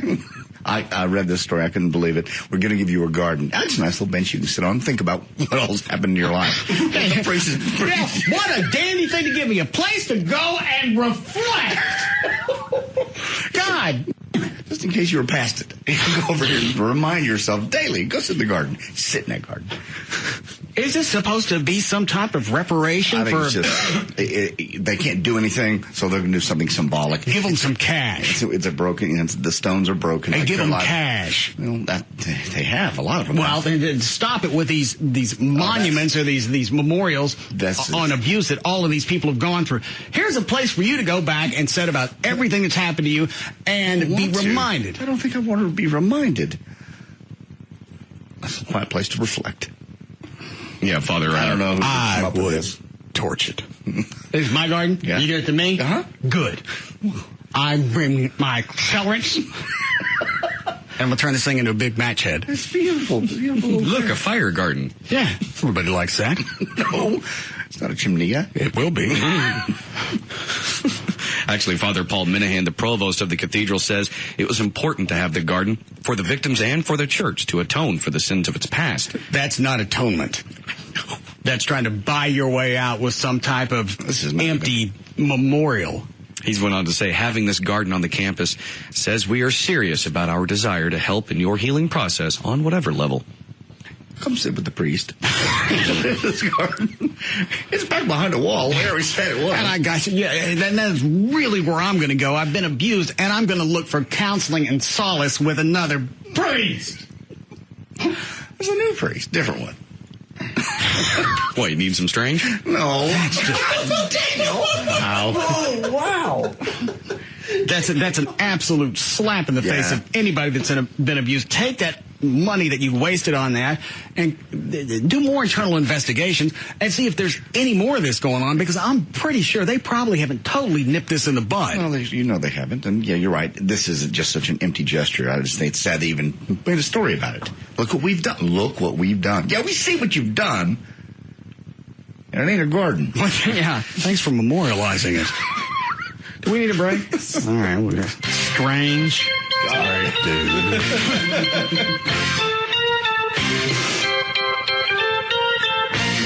We'll be back to the Russ Martin Show.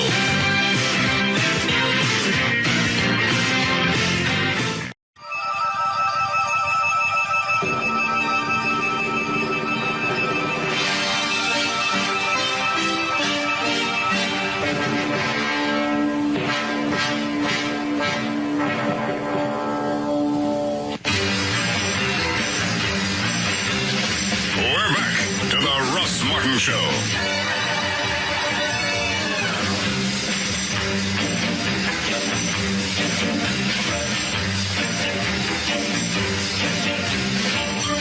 That goes back to the question that you can't answer is if the FCC wants to go back and reenact the fairness doctrine, meaning you throw out one view, you got to have the opposing view. How do you decide? Yeah. How do you decide what's going to be an accurate representation of the opposing view? And how much is enough? Is it counted by seconds? 35 seconds. You talked about that. Now I have to, it's impossible to enforce something like that. Well, you're also going to go back and you're going to dictate programming. Right. All right, let's say you throw out one perspective. Then you don't know what the opposing view is going to be, or if it's going to be compelling. There's going to be any value to it. I can't see anybody, like you said, other than maybe the Democrats trying to push this through, because of the people that talk radio kind of leans Republican. Gavin, if they brought back the fairness doctrine from the 80s, would this affect entertainment programming? Wrong one. Oh. It would definitely... I start over. I had the wrong button. Oh.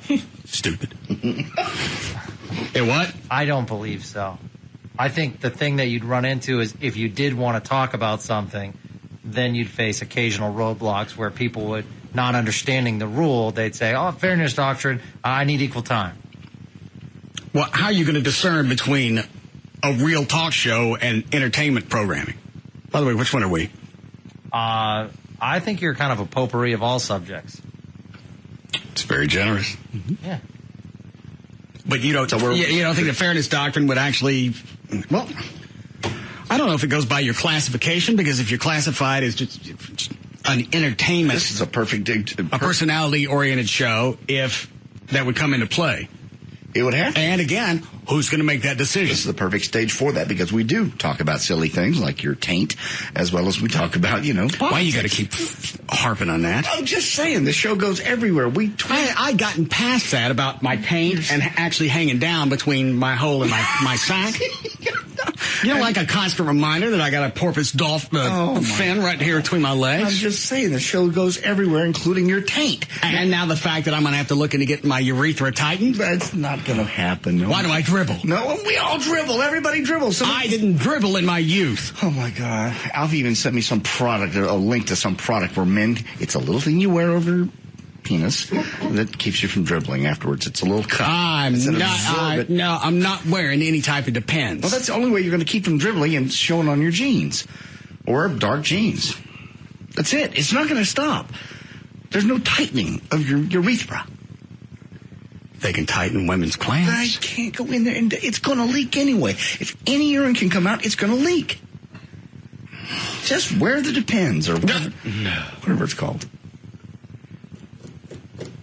And that way you have no problems. It looks like a little... I'm going to have more problems. These things just continue to snowball as I get closer to 50. Yes, it's called... Hair growing on the top of my feet. I got that errant hair growing out the end of my weenie. Don't have a hair on your weenie. But yeah, you're going to have hairs everywhere. Lots of them. Some of them are going to turn gray. It's just part of aging. Embrace it. No. You're aging pretty well. You are, compared to some people your age.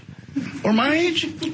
Again, if there's a qualification that always goes with you look good for your age, then I don't look good. I look good for an old feller. Are you letting your hair go gray? No. Why, does it look gray? Oh, Lord. Trey. Yeah, a little bit. Well, then obviously I'm due for another color job. But thank you for bringing that up. Everyone goes gray. I don't like gray. I like the color I had before.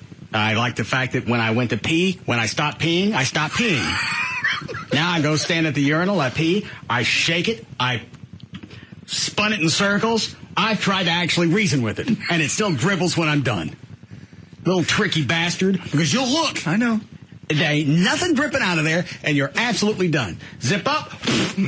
Just as you walk out. I believe Trey's right, that little release, if you do that, maybe that'll work.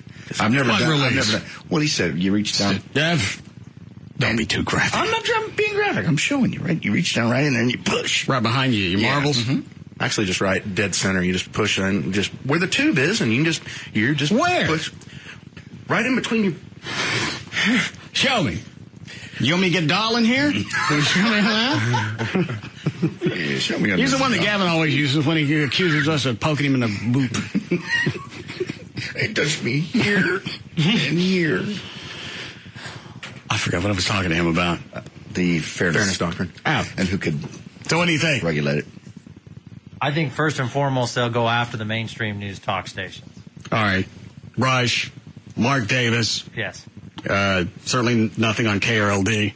No, because they're moderate. They get both sides. You didn't get it. That's why I still said it. I know. But you don't think I'll have an issue? If I decided to throw out the topic of I think a pimp is an entrepreneur and a guardian, do I have to have somebody on the other side for an opposing? Not for that. I think they just mean... What about getting your own junk in your mouth? I think it's queer. You, Gavin? No, actually, I don't think it's queer. All right, well, there's the opposing view. We're balanced. Send that straight to the FCC. What about wiping your bottom? Standing up or sitting down? Do I have to address both sides? Probably. And maybe some in the middle. Or, what's in the middle? Well, like there's times that I start sitting down and then I stand up to finish. Why? Why don't you just stand up to do the whole thing? Because you want to get that very first. I don't want to get talking about this again. I don't understand how you go at it sitting down. It's real simple. You sit down. I wouldn't want somebody to walk in and catch me doing that. You just sit down. Because the first thing you're going to say is, don't wipe. Back to front, you get an infection. I don't do that. You just sneak a cheek and you just do the first one to get all the major stuff going, and then you can do the full cleanup. Why can't you just stand up and get everything right there? Because keep your cheeks apart. Because I'm afraid if some may have this. What are you afraid of? It may be leaked out. Okay, so you got to go at it a few more different times with the toilet paper. I do both ways. I start with the sitting and I. Well, that's gay. That's not gay. If you wipe sitting down, that's gay. It's not gay. How yes, is it is. Gay. Because it is. It's just you say it doesn't make it so. Think it does? Oh. No. I believe most people in this room are standers. I stand also. Nah. I sit and then I stand. Yes. That makes you stand curious. I'm not. Because most of the time you're sitting down. You applauded. Shut up. Trey, stand or sit? Stand. Hello? Stand curious. Dan. Stand curious. Dan? Stand. I do both. Yes, I do. I'm quite aware of how I do things. You can't play both sides. Yeah, it works. It's worked for many, many years. I had no spillage, no problems. But it looks female. No one's there to see it. I don't care what it looks like. But now we know. It doesn't look female to sit and just sneak a cheek up and get that first run out of the way. No.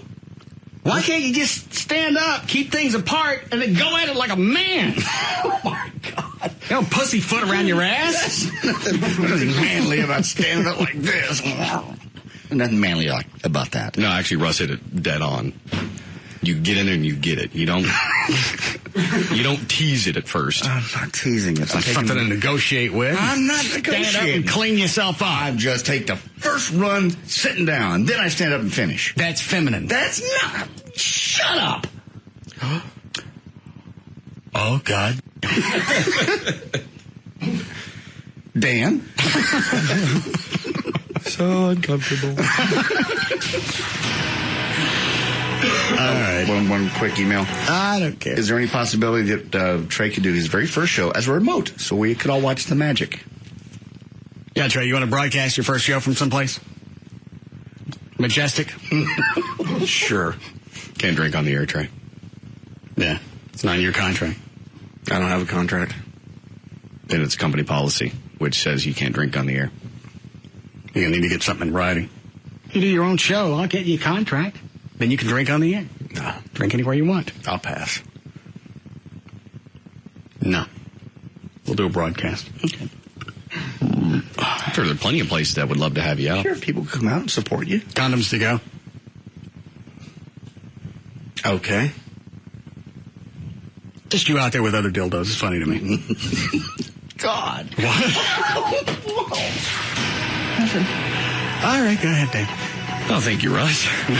U.S. police departments are streamlining patrols, reducing training, and cutting back on some preventative programs as their budgets fall victim to the struggling economy. Many police chiefs are warning deeper cuts may actually be coming. Among the actions taken by some departments contacted by CNN, the Virginia State Police delayed starting a new class of 63 cadets until next April and is leaving open 27 civilian posts in Plano. Plano, Texas is leaving 13 vacant positions unfilled. Montgomery County, Maryland is leaving open 11 officer jobs and cutting overtime. And Lincoln, Nebraska is cutting back on services. For example, it will not respond to some medical emergencies and non-injury motorcycle accidents. How many of those are there? Kind of what I wondered, too. Yeah, we're not responding to any more of those. Why wouldn't that be priority with a mayor or a city council for whichever city that is? Why wouldn't that be... To me, that's almost a disaster in the wings. Waiting to happen. You're cut back on something else. You know, pick up the trash every couple of weeks. Deal with the stink. Yeah, or just, in my neighborhood, they come by twice a week. I'd be more than happy. Well, it doesn't have to be trash. It can be any other service the city provides. Back off a little bit on that, but you don't come back. You don't cut back on emergency services. Again, I can't believe that people aren't standing up and just in utter disbelief that maybe they don't know. Again, CNN did this random poll. Maybe people just don't know that it's happening.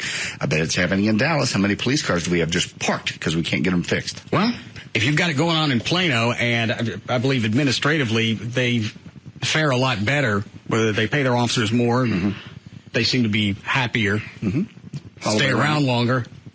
Who knows how it's playing out in Dallas? And probably you don't know the cuts they're making unless you talk to the police officers on the street and they tell the story that they are cutting back. But that would be to me that would be a reason for an emergency meeting with the mayor and the city council. Is we're not going to cut back on emergency services. Because not only is that going to slow response times coming to me, it's also going to put other officers in jeopardy because you're not going to have backup readily available. Isn't that why the fire chief left? Because they wanted to cut back on his either the trucks or his services or his officers. What was that, Chief? Abrera. Yeah. Isn't that part of I believe that there were budgeting issues, and he said, I'm not going to put my men at risk. That's the guy you want in that office versus, okay, you're going to quit, fine. Well, we'll just cut back. But again, did the average person know unless Channel 8 or somebody does a story on it? No. Cut them all back. See where you end up. I'm not overly being dramatic. This really does. If it's a city and you don't look at other services to cut back on and leave the police and fire exactly where they are, you are asking for a tantamount tragedy. But most people don't look at it that way. Okay, well then, burn and get shot. I'm with you.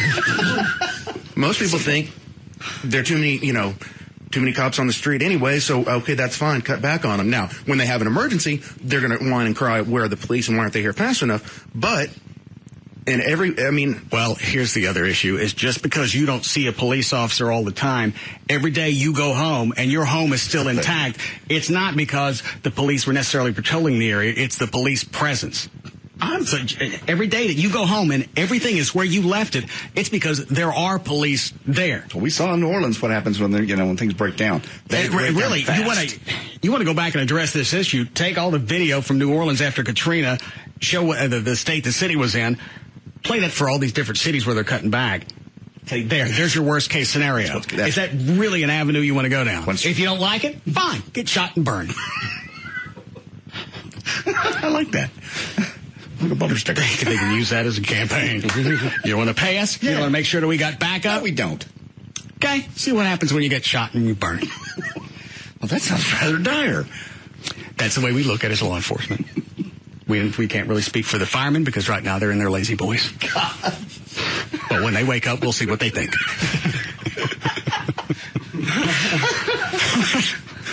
Go ahead, Dan.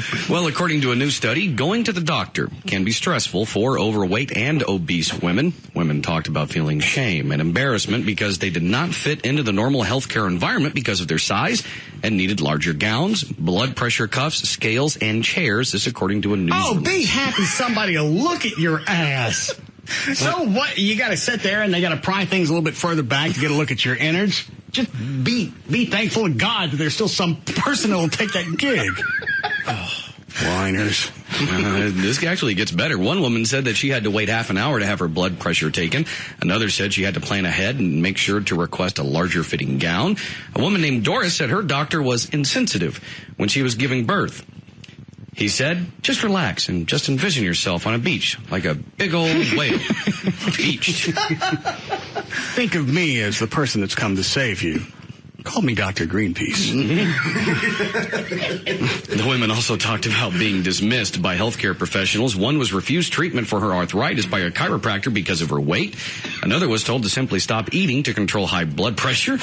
She changed doctors and found one who treated her with respect. Both of those things are legitimate. And the chiropractor thing is legitimate. At a certain point, if you're trying to help someone's back and they're too big to adjust, you just got to, sorry.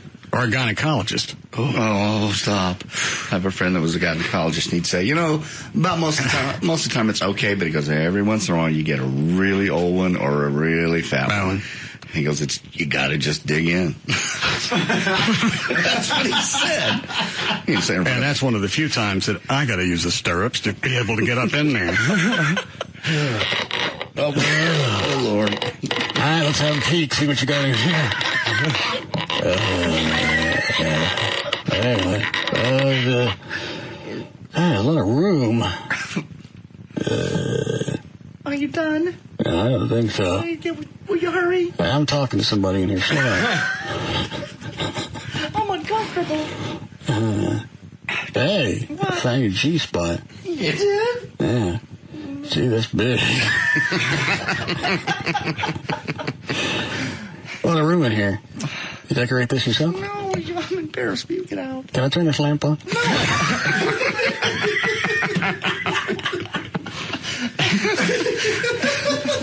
It's still dark in the corners. You ever think about rope lighting? They could rearrange some things in here. You might feel a little bit better. Think kind of like a clam shui.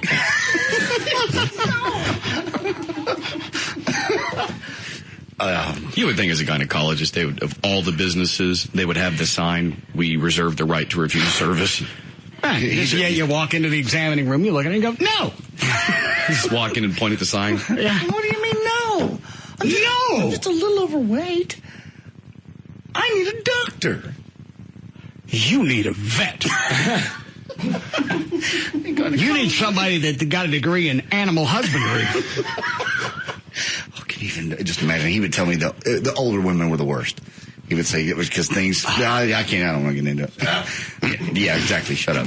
And why would you choose that as your specialty of all the specialties? Well, look at Dr. Fettner, who picks digging in somebody's a-hole as a career. That's better than the gyno route. I'm not saying I'm that. sure not all the guys that go into Dr. Fettner's office have nice, firm, round buttocks. No. Well, that's why you get the sign.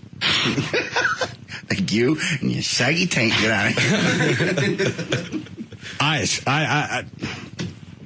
I can't imagine being that huge of a humanitarian where I want to help my fellow man by sticking my finger in some 70-year-old guy's hoe. You know he does it all day, every day. Yeah, you're right. You might as well at that point just kind of walk them through it, let them do it themselves. All right, now here's what you're feeling for. Just tell me what you feel. I feel you in there. Get out. And again, with the gynecologist, you may get one or two a year that really makes it worth all the years in college, but the rest of the time, it's going to be those things that normally that you'd see, and right next to him would be Stephen King going, action. You're right. He said it was all, just a very few that were, I can't say this. Because you really don't like to think of a doctor as looking at a woman sexually when it's an exam. I think they probably, that's not something that they really have to struggle with a lot of these chicks. Well, I know, but some of them are hot.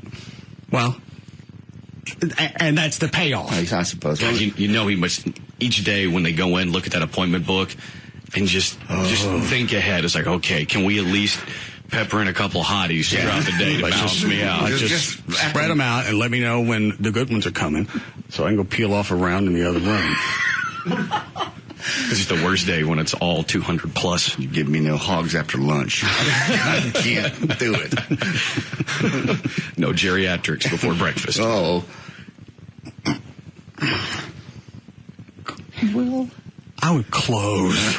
He made a lot of money and he learned in the military. That's what they taught him to do. Did he say what the oldest exam he ever had to do? She was about 80. What was he looking for? I can't even remember. Sides of life. Yeah. But he said, I'm going to say this. Things have a tendency with gravity to move down. Come out? Yeah. So he's just there to repack? It's kind of a repack job. I'm going to be sick. I thought twice about even saying it because it makes me sick. What's the matter with Chloe? Ooh. What? Yes? That looks like a few things have come loose in here. Oh, what's it now? Well, kind of think about it being in a big, meaty cave. A lot of dangly stalactites. It looks like you're looking down somebody's throat and they're like 100 tonsils. Do we need a break? Please. Oh, my God. Cool.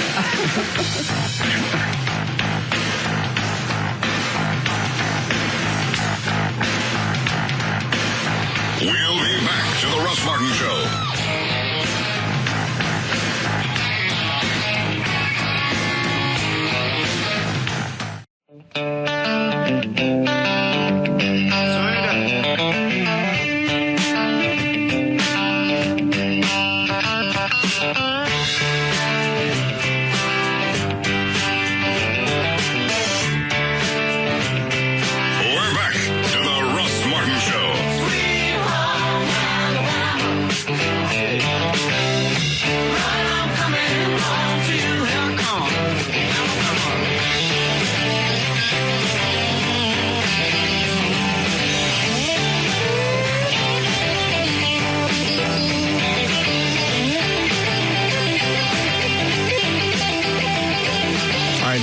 good. All right, last check of traffic is brought to us by Geico.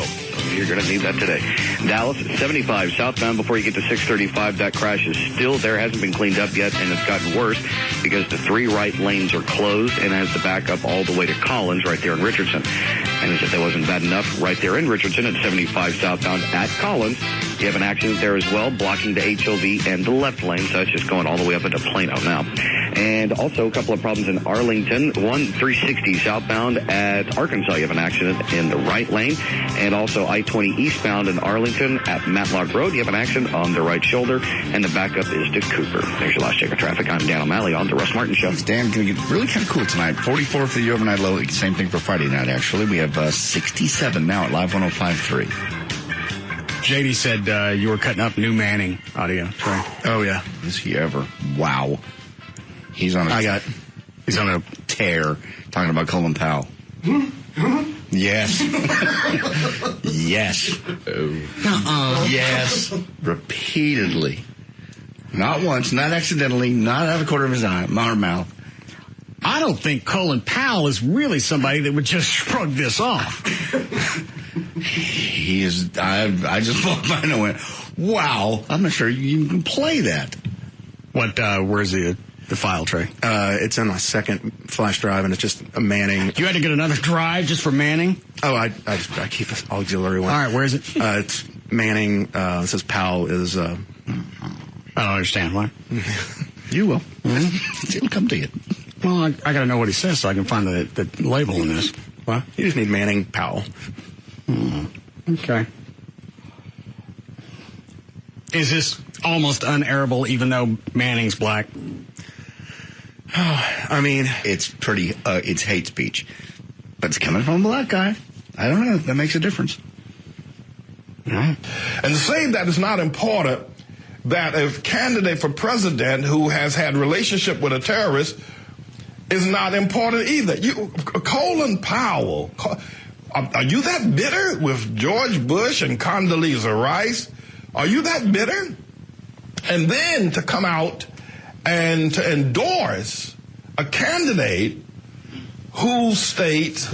Possibly Colin Powell has done just a hair of research and based his endorsement on Obama's past, possibly his history, what he's done as a senator, as opposed to just looking at Obama's mama and going, she's white, she had to be a whore.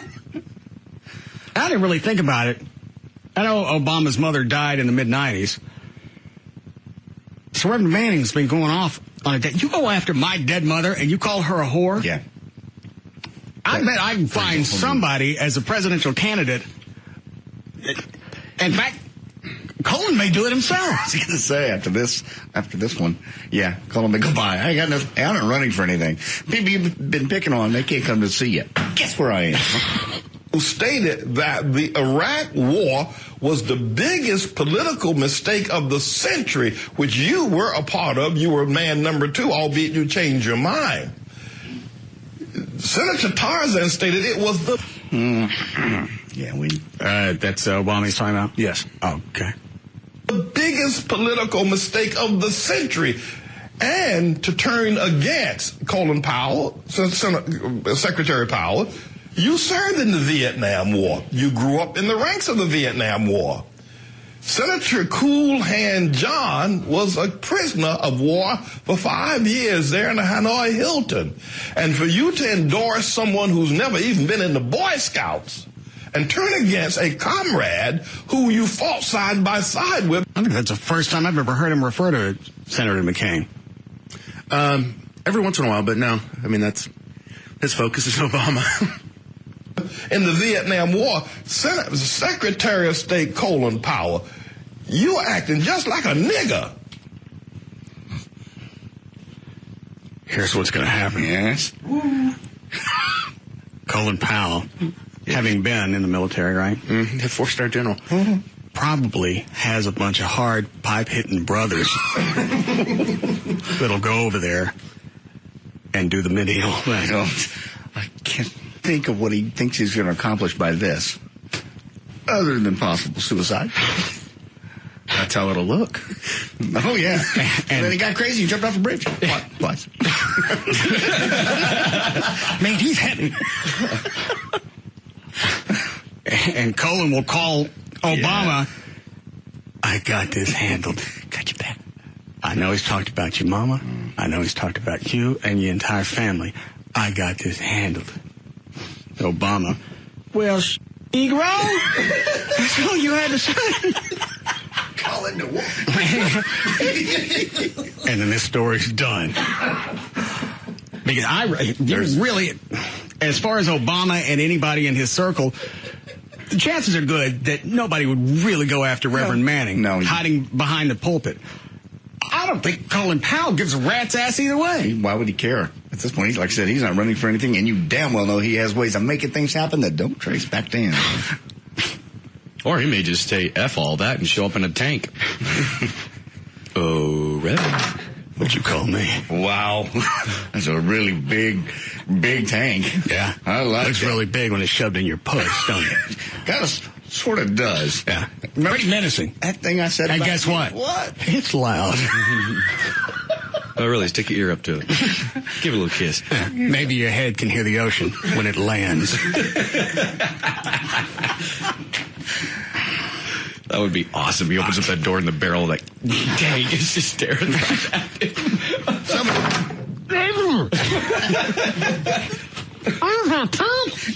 Yeah. That's right. That's a missile. You want a closer look? Not really. Hang on, I gotta put my fingers in this here. It's always giving me a headache. It's gonna give you a headache too, but yours is gonna go away quick. I finally got to a point with Reverend Manning. Stun's a good word. Oh, there's more. How many more times do you use the N-word? Because I'm really almost to the end of my license with letting him use it, even though he's black. 4 more times. This clip only got 20 more seconds in it. I didn't say it.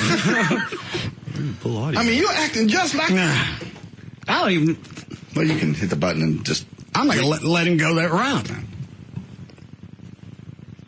You go after Obama, you talk about his mother, his dead mother. Brian, who raised a really good kid. I mean, yeah, that could have gone a lot of different ways. Sure. I know that Obama's mom, the rest of the family, had money, so Obama wasn't really raised in abject poverty. But you got a single mother who took a kid, the father vanished, made him a presidential candidate. Exactly. That's a pretty good payoff considering considering any odds. Regardless of the money, look at the Hogans. The Hogans have money. Look what they raised. Well put, sir. Thank you. Maybe the only reason Manning went after Obama's mom is because she's dead. Yeah. That's probably the only reason he still has hair. She'd come after him. I don't think a white woman would. Maybe not. You go off on a black chick and start throwing those things out. What did you say? Oh, I was talking about somebody else, I believe. Give me that hair. That's not a weed. I'm going to come back. You going to have to get one? I'm going to come back every day you say something about me. I'm going to snatch your ass bald. White chicks will put up with that. I know. You don't go after a black man's mama. Because even if the son doesn't do anything, mama will. What was he thinking? Again, I think he thought that was the button that was going to do it. This will push him over the top. Well, I think most people it would, but Obama couldn't put himself in that situation. No. If you address it, then you validate Reverend Manning. You bring exposure to him. And it's like, you don't want to look vindictive as a presidential candidate. But if you look at the entire picture, man's done nothing but call Obama's mother a whore, a charlatan, a floozy. Things about his dad that may or not be true. We know about him. How well is this guy known in the other media? I don't hear anything about him on CNN, Fox, nobody. You found it, Trey, right? Yeah. How'd you find it? Yeah, we seem to be the only trash that'll play it. Well, we play it because it's so ridiculous. YouTube. Okay. I just wondered how mass appeal he is. He talks about, I'll get on CNN. Dude, no one's going to cover you. You won't be on CNN. You won't be on Fox. He's been on the only thing he's been on Hannity and Combs, I think twice.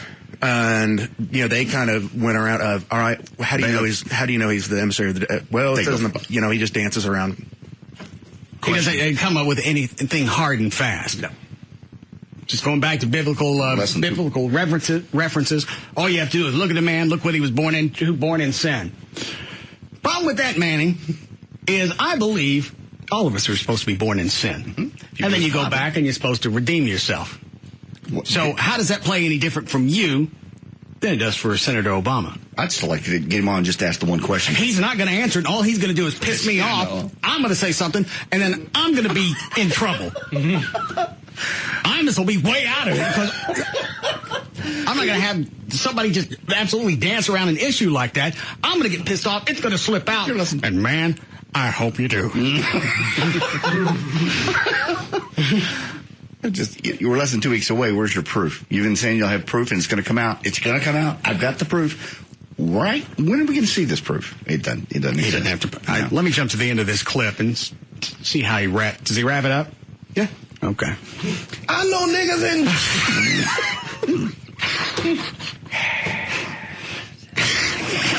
It's a storm. You are nothing but a. Let me jump ahead a couple more seconds. Niggas in jail got more integrity to stand with people of their same ilk than you do, Colin Powell. What is going on in our world today? These niggas are going crazy. I mean, they've gone crazy behind this long-legged Mac Daddy called Senator Tarzan. Is that most of his message for today? Yeah. Well, no. I got it all. I've got the Antichrist. Well, tell me where it is. That's in my main flash drive under Daily Audio. Right. And I'll let you can pick the Antichrist is Among Us or the President Who Stole Christmas.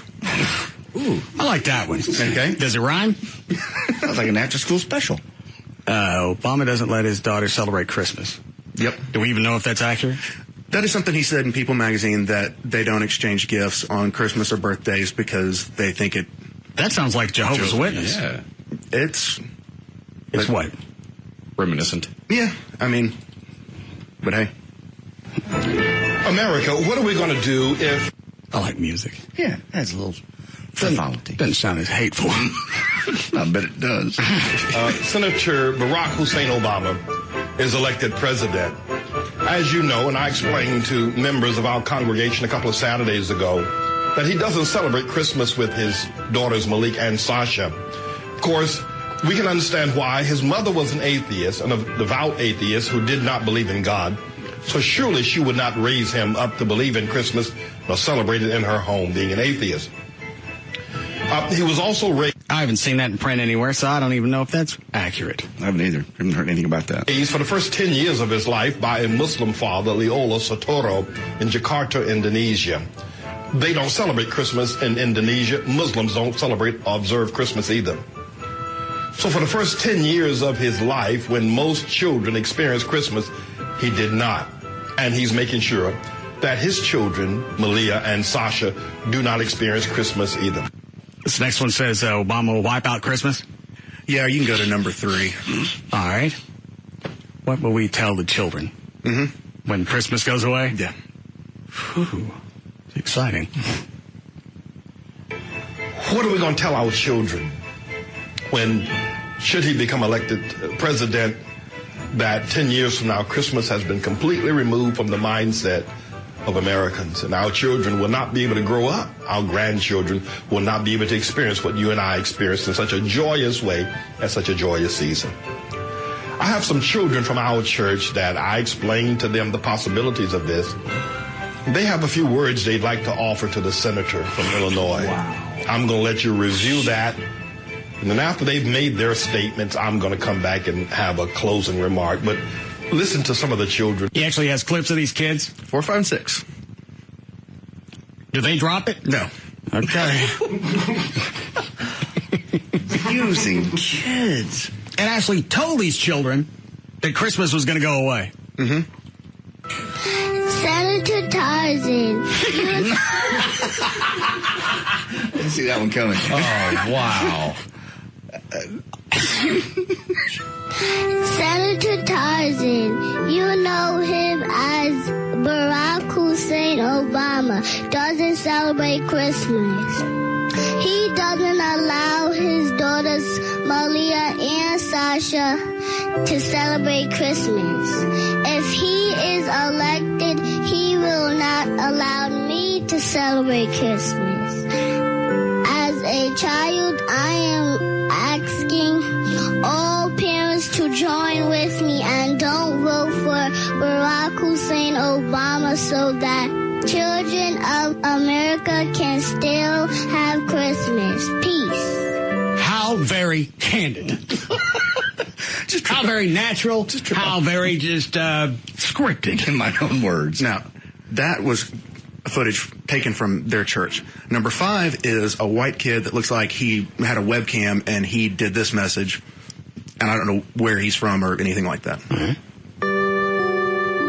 My name is Paul, and I'm calling upon the children of America to help Pastor Manning stop Senator Obama from taking Christmas away from the children. Now, did you know that Obama does not celebrate Christmas and does not give any gifts to his daughters on Christmas? What a fantastic bonding of the races that actually convinced some white kid that a black man is going to come in and steal Christmas. Beyond. I just mean in theory. I understand.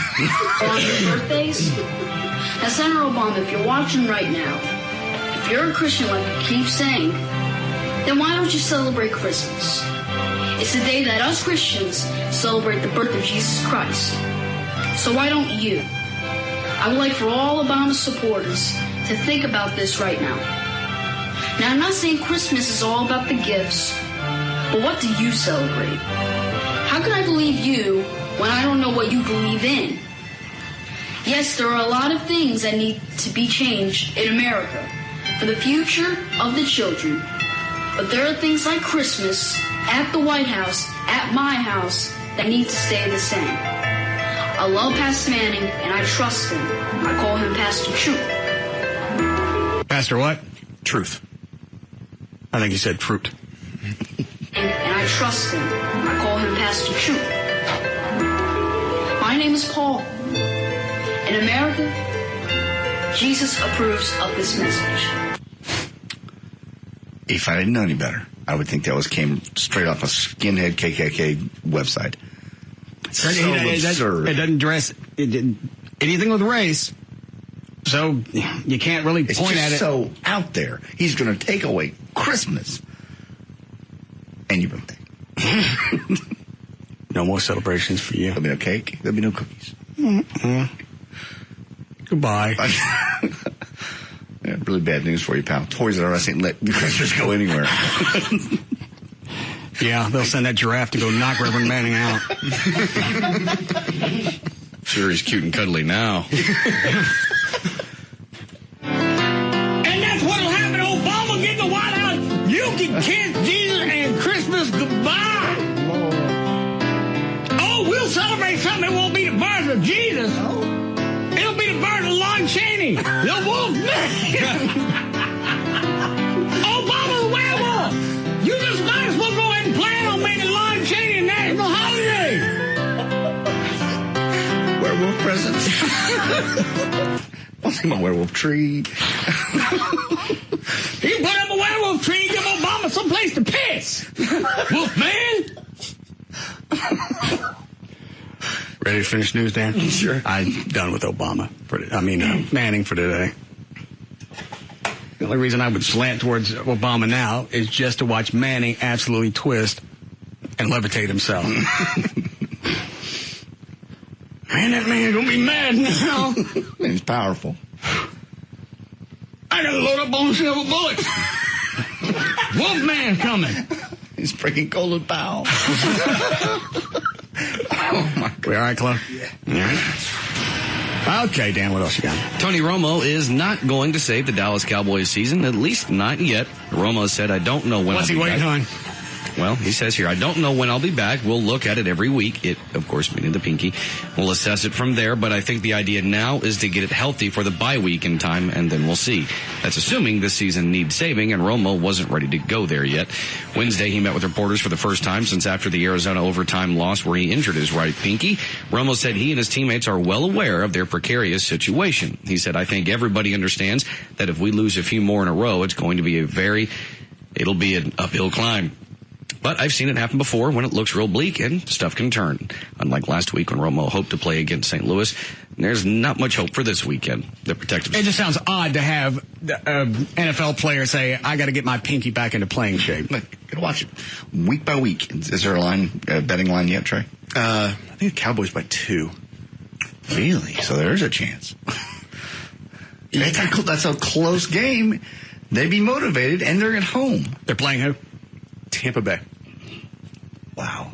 Opportunity. I think you're almost $1,800 in the hole. I know, but this is the chance. No, it's not. It could be. That's a close. Obviously, the bookies know something we don't know. Close. Yeah, close. Too. How much would you throw on this one? You going to try and make up the entire 1,800? No, you'd go halfway. Try to get halfway there, like 900. Take his bet, Trey. Okay. Now, okay. All right, hold on, wait a minute. It's 2. Now, could it switch between now and game time? Sure. Get a lot different? No. Only if Romo all of a sudden came out tomorrow and said he's going to play. He's already said he's not, so that's yeah, I mean, that'd be the only thing that would fundamentally. Or do the bookies know that I don't? It's not you're stupid. Yeah. Why 2? Because they have rooms, I mean, buildings the size of this building that nothing but computers and Harvard grads, MBA, that they crunch numbers and they look at statistics and everything else, and then they produce a line. They're also going to keep the spread close on this one, so someone like you, who is stupid, will bet on it. No, they don't do that. They don't swing the line back and forth. They know who's going to play what and who's going to play. And they know that the Cowboys are going to win. And they know that a small line like that of only a couple of points and is going to lure out stupid people. We have the kicker, and he's great. And all we need who's is the kicker? Falk. Huh? Falk. Where'd you come up with that? That's his name. Okay. So you're going to throw money on this? Yeah, I'm going to do 900. That way I'm halfway there. Stupid. Not. Well, actually, you know what? Do me a favor. What? Because every time you've bet on the Cowboys, they started to suck. Uh-oh. So bet on Tampa Bay. Wait a minute. Hold on. I could do that, couldn't I? Mm-hmm. Yeah. You're stupid. You can do anything you want. I'm That's not. the great thing about being stupid. I'm not. You have no limits. You have no bounds. You got the entire world ahead of you. As soon as I'm Your horizons really see no end. As soon as I'm even, I'm out. Stupid people you got it in your hands. I'm going to bet it all. I'm not going to bet. Let it roll. No, I will once I win. I'm going to win this Sunday. Let me think about that. I'll make my bet tomorrow. Okay. This is exciting. 900. Yeah, I'm going to go halfway, and then I'll pick the next game. Because down the road, I'll see how this guy's going to do. And when Tony comes back, that's when that's when I even up. Okay, what happens when you're $2,700 in the hole? I won't be. Tell me that's not a possibility. It's not a possibility. This one's in the bag. Why don't you just bet a dime? Why? What's a dime? 1,000. Oh, no. We're talking about 900. Bet 2 dimes, or you come out ahead. I'll make the bet tomorrow. And with most other people, I would actually look at some type of intervention. Mm-hmm. But I want you to lose what you got. Why? You should be on my side. It gives me more control over you. Oh, God. I'm going to lose all I have by any means. It's just $900. I'm going to be 900 up, and then I'm only 900 away from even. Sure, I'm sure most people with gambling problems that have lost everything said at the beginning, I'm not going to lose everything. There's no gambling problem. When I win, even one of the last games, you bet just $50 on it, so you felt like at least you had cash on it. Yeah, it is kind of fun once you get some money on it. Mm-hmm. It really adds a whole different dimension. Get way more into it. And if you bet on Tampa Bay, you're going to have to be rooting for Tampa Bay. I'll make that decision. And how fun is it going to be when you get $2 or $3 grand in a hole and the bookie sends somebody over to collect? Because really, their collections people aren't somebody you can just say, you can't contact me anymore. I won't. I'll pay the guy off if I get that far, but I'm not going to be that far. Won't be that far. How much longer will he let JD's debt roll? If it gets over $2 grand, it's time to pay up. I'll bring you $900 cash tomorrow. Okay. Okay. What difference does that make? I don't know. I'm just saying. That's the bet I'll get. That way you have it in your hand. There won't be any, you can lay the money down. They don't take cash up front. You make the bet, and if you lose, then they expect to be paid. So far, you've only gotten half of this theory down. You're making the bets, but you're not paying up. I knew it this, and that's why I kind of got behind the curve. All right. But now I'm coming back. To be a gimp? No, I'm not going to be a gimp. You be laughing when I'm ahead. God. Thanks for the fart. Okay. Do we need a break? Yes. Great. Wafted over here. You said thanks for it. Well, I don't... Well, hang on to it. I'm thinking narcissistic. Oh, bastard. God, I'm not going to... All right.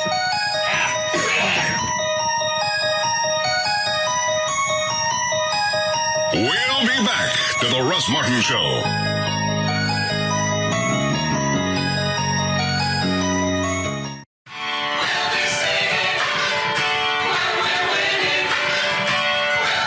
We're back to the Russ Martin Show.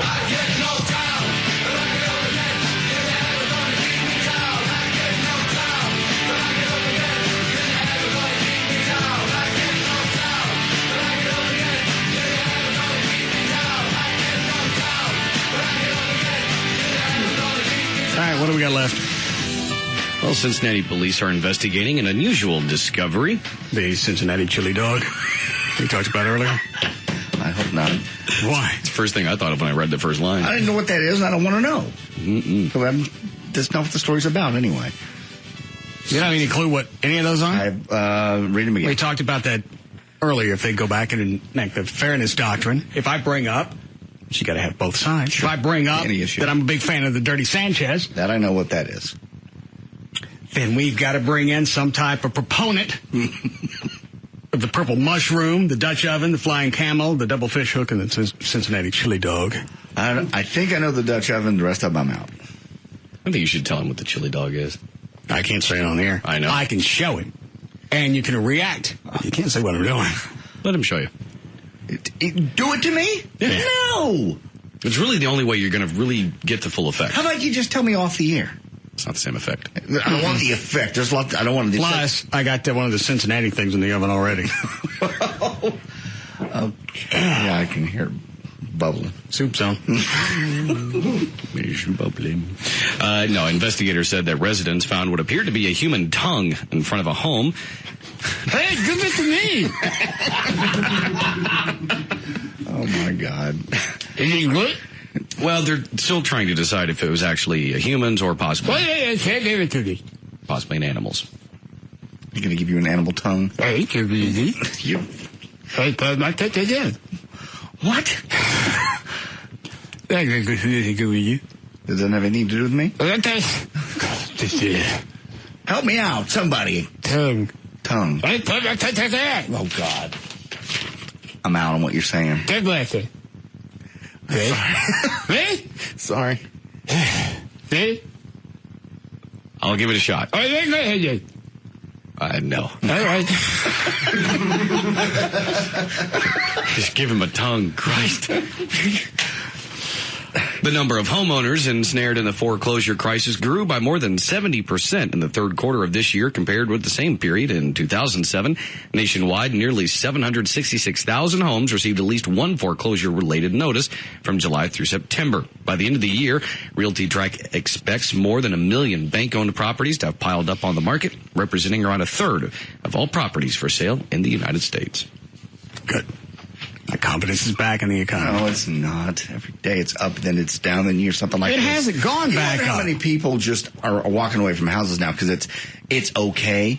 Hey, I'm just doing what everybody else is doing. I got a house I can't afford. I probably could afford it, but I'm choosing not to now. Now it's going to be this is your window. It's your window just to walk away from something, and there's not going to be that big of a stigma because you've got companies that stuck people in this situation.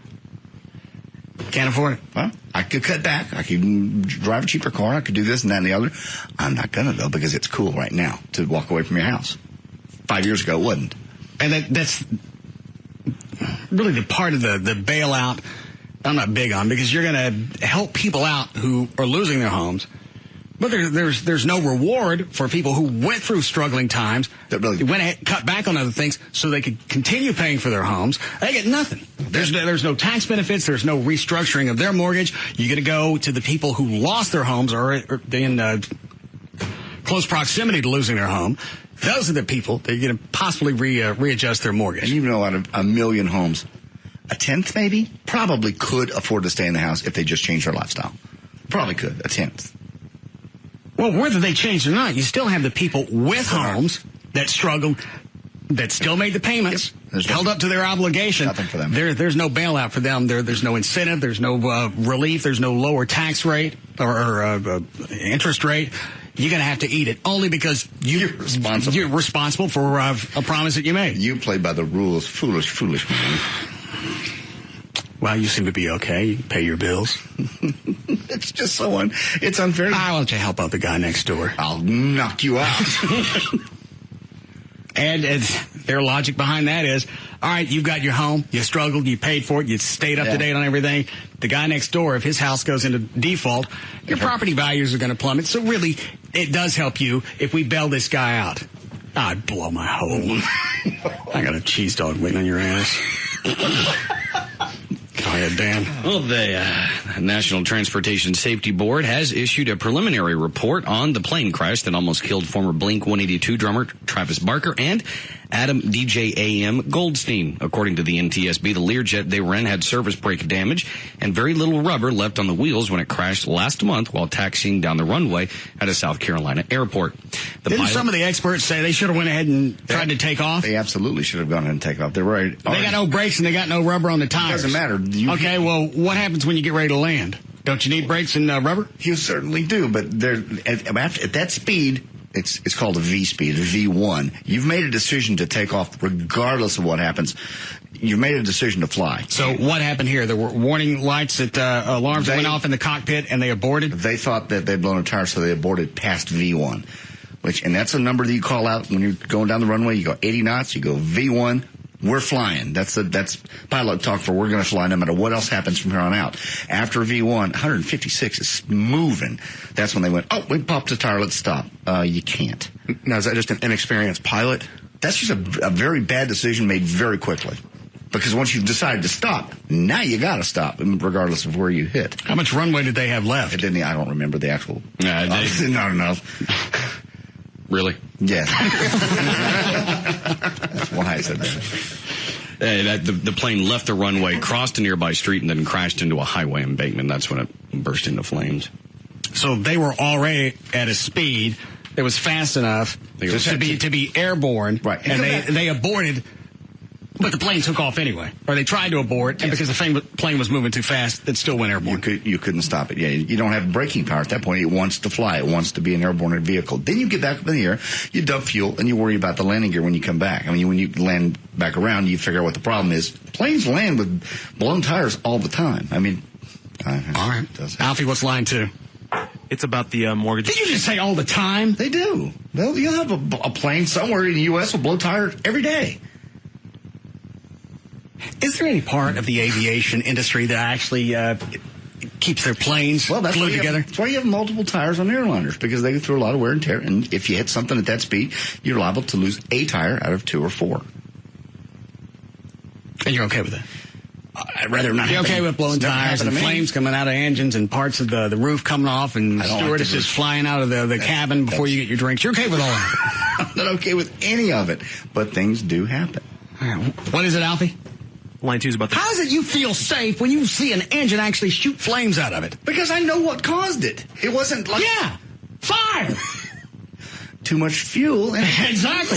That's normally where fires come from. But it's not going to continue burning. In the industry, we call that an accelerant. It's not going to continue. It's not going to continue. No, because sooner or later, you're going to run out of fuel. Oh, in this case... The flame will consume until it's tired. No, in this case, it was not going to happen again. What, Alfie? Line 2 is about the windows blow out. No, that's bad. Those are all horrible. Well, you've already told us. They're double pane windows. They are just as a redundant backup. Yes, the pilot windows are also double pane, and if one of them shatters, the other one is the backup. All right, multiple. Yes, they issued a preliminary report today on that crash in Spain, where the jet was trying to take off, but then it crashed. And they said something about the flaps and they weren't down front, but they said it's happened 56 times in the United States in the last 5 years. That's hard to believe because there's a warning system that if you advance the throttles and it's not a takeoff flap position, you get a loud horn in the cockpit. That's what I don't understand about that crash. But it's happened 56 times here. What has happened 56 times? The same condition, whatever happened in They were Spain. trying to take off with their flaps in the wrong position. That's why I tell you when we're in an airplane, if the flaps don't look right, I jump up and down screaming, you tell me to shut up. Because you've already scared me and everyone around me. And the plane is already taxiing. There's nothing I can do. I can't pop that window open and go out there and flip that flap into the other direction. No. If I'm going to die, that's already predestined. Leave me alone. Anyway, I didn't read the report about 56 times. I don't know how they would report that 56 times. It seems to me they'd advance it, you'd get the horn and you'd stop. Or you'd fix the flaps. Guess we're going flying, by the way, Sunday, Gavin and I. Why? We're just going to go up. There's a new company that's doing something with KLLI, and they have small planes. This is the Cirrus, one of the safest airplanes literally in the world. Mm-hmm. And we're going to go flying. Where are you going to take him? I don't know yet. We're flying out of Addison. And I'll see if I can figure a way to record the audio. Okay. Alfie, what do you want? Line 2 is about the mortgage bailout. We need a break before Lankus. Yes, David. How you doing, Russ? Good. My take on it is basically this. You're upset, and I understand. I've never missed a mortgage payment, never been behind. I've got a great rate. I understand where you're coming from on why isn't the government helping the people that actually paid on time, and why are we just helping one part of people that have mortgages and not the other part? But I look at it like, what happens if a catastrophe hits and a fire comes through the neighborhood, or a hurricane hits and it knocks down 1 in every 4 houses, or it knocks down 1 in every 2 houses? The government or you and I, we don't go in and we don't fix up the roofs of the houses that didn't get burned. I got $7 says he didn't make a point. No, we don't have much time. That actually got hurt. So why would I want to, as a taxpayer, help pay for houses and help pay for mortgages that aren't behind it in the first place? All right, this one won't take long. It's because you're trying to equate a tragedy, a fire, a natural disaster with somebody being in a home that they shouldn't have been in to start with, and we're going to bail them out even though they knew when they signed all that paperwork there was a good chance they weren't going to be able to fulfill their obligations. Well, see, that's not necessarily... That's exactly what it is. Yeah, unfortunately, it really is. You can't equate some type of disaster with a promise that somebody made, whether you were duped into it or not. You could look at all the variables, and you knew there's really no reason I should be in this home. Most people have to put money down. I didn't have to put anything down. No, the banker said it was okay. I got an interest-only loan. I don't even have to pay anything down on the principal. So I'm saving more money every day. House is going to appreciate, and in the long run, when I sell the house, I'm going to make money, and I had to put down very little.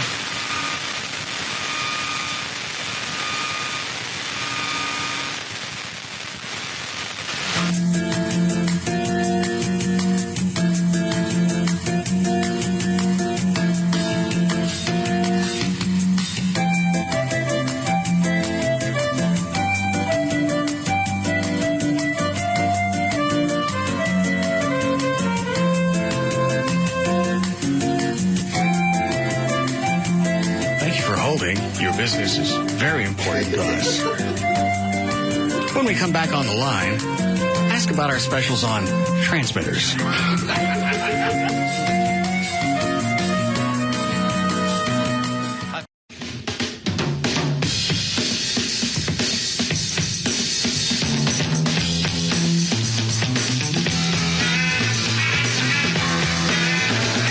back to the Russ Martin Show. Come on, baby, I'm tired of talking.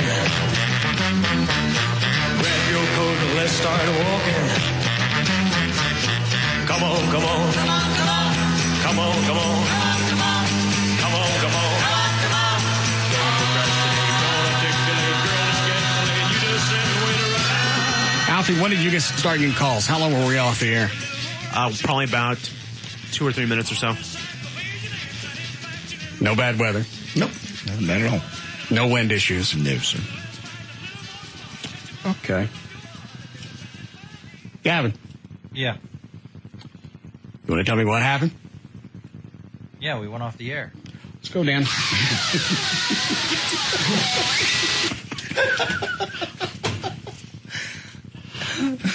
All right. Can I have a follow-up question?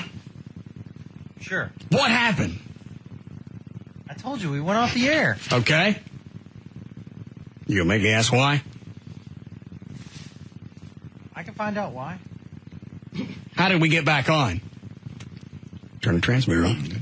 Yeah, we reset it. Who did? Our engineering. Why did you have to actually go in the back of the building to tell them we're off the air? Don't they have any type of monitor, alarm, parakeet that dies when something happens? Yes, they have a system, and that's why we weren't off the air longer. What's the system? Parakeet fall off the perch? When the transmitter goes off the air, it immediately... Okay, that's a good one. All right, dude. For more information on the Russ Martin Show, don't ask Evan. Including pictures, videos, and more, go to russmartin.com. To answer any questions you may have about the show, go to russmartin.info.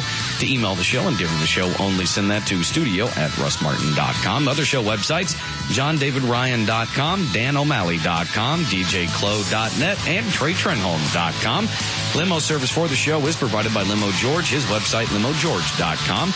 The official liquor store of the show is Majestic Fine Wine and Spirits. Their website, majesticliquors.com. The official airline of the Russ Martin Show is Southwest Airlines. Their website, southwest.com, and the official site for Live 105.3 is live1053.com. All right. See you guys tomorrow. See ya.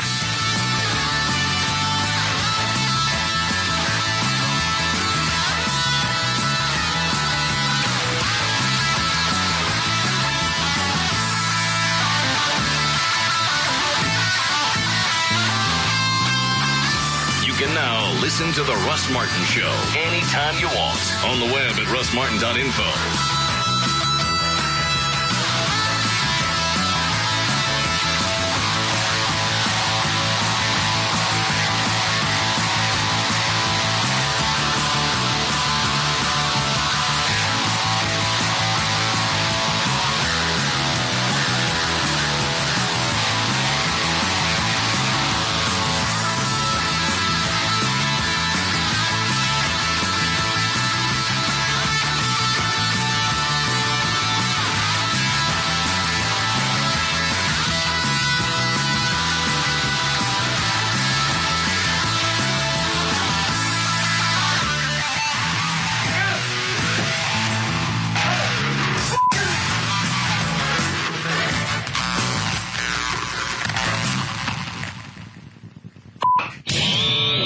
Russ Martin Show.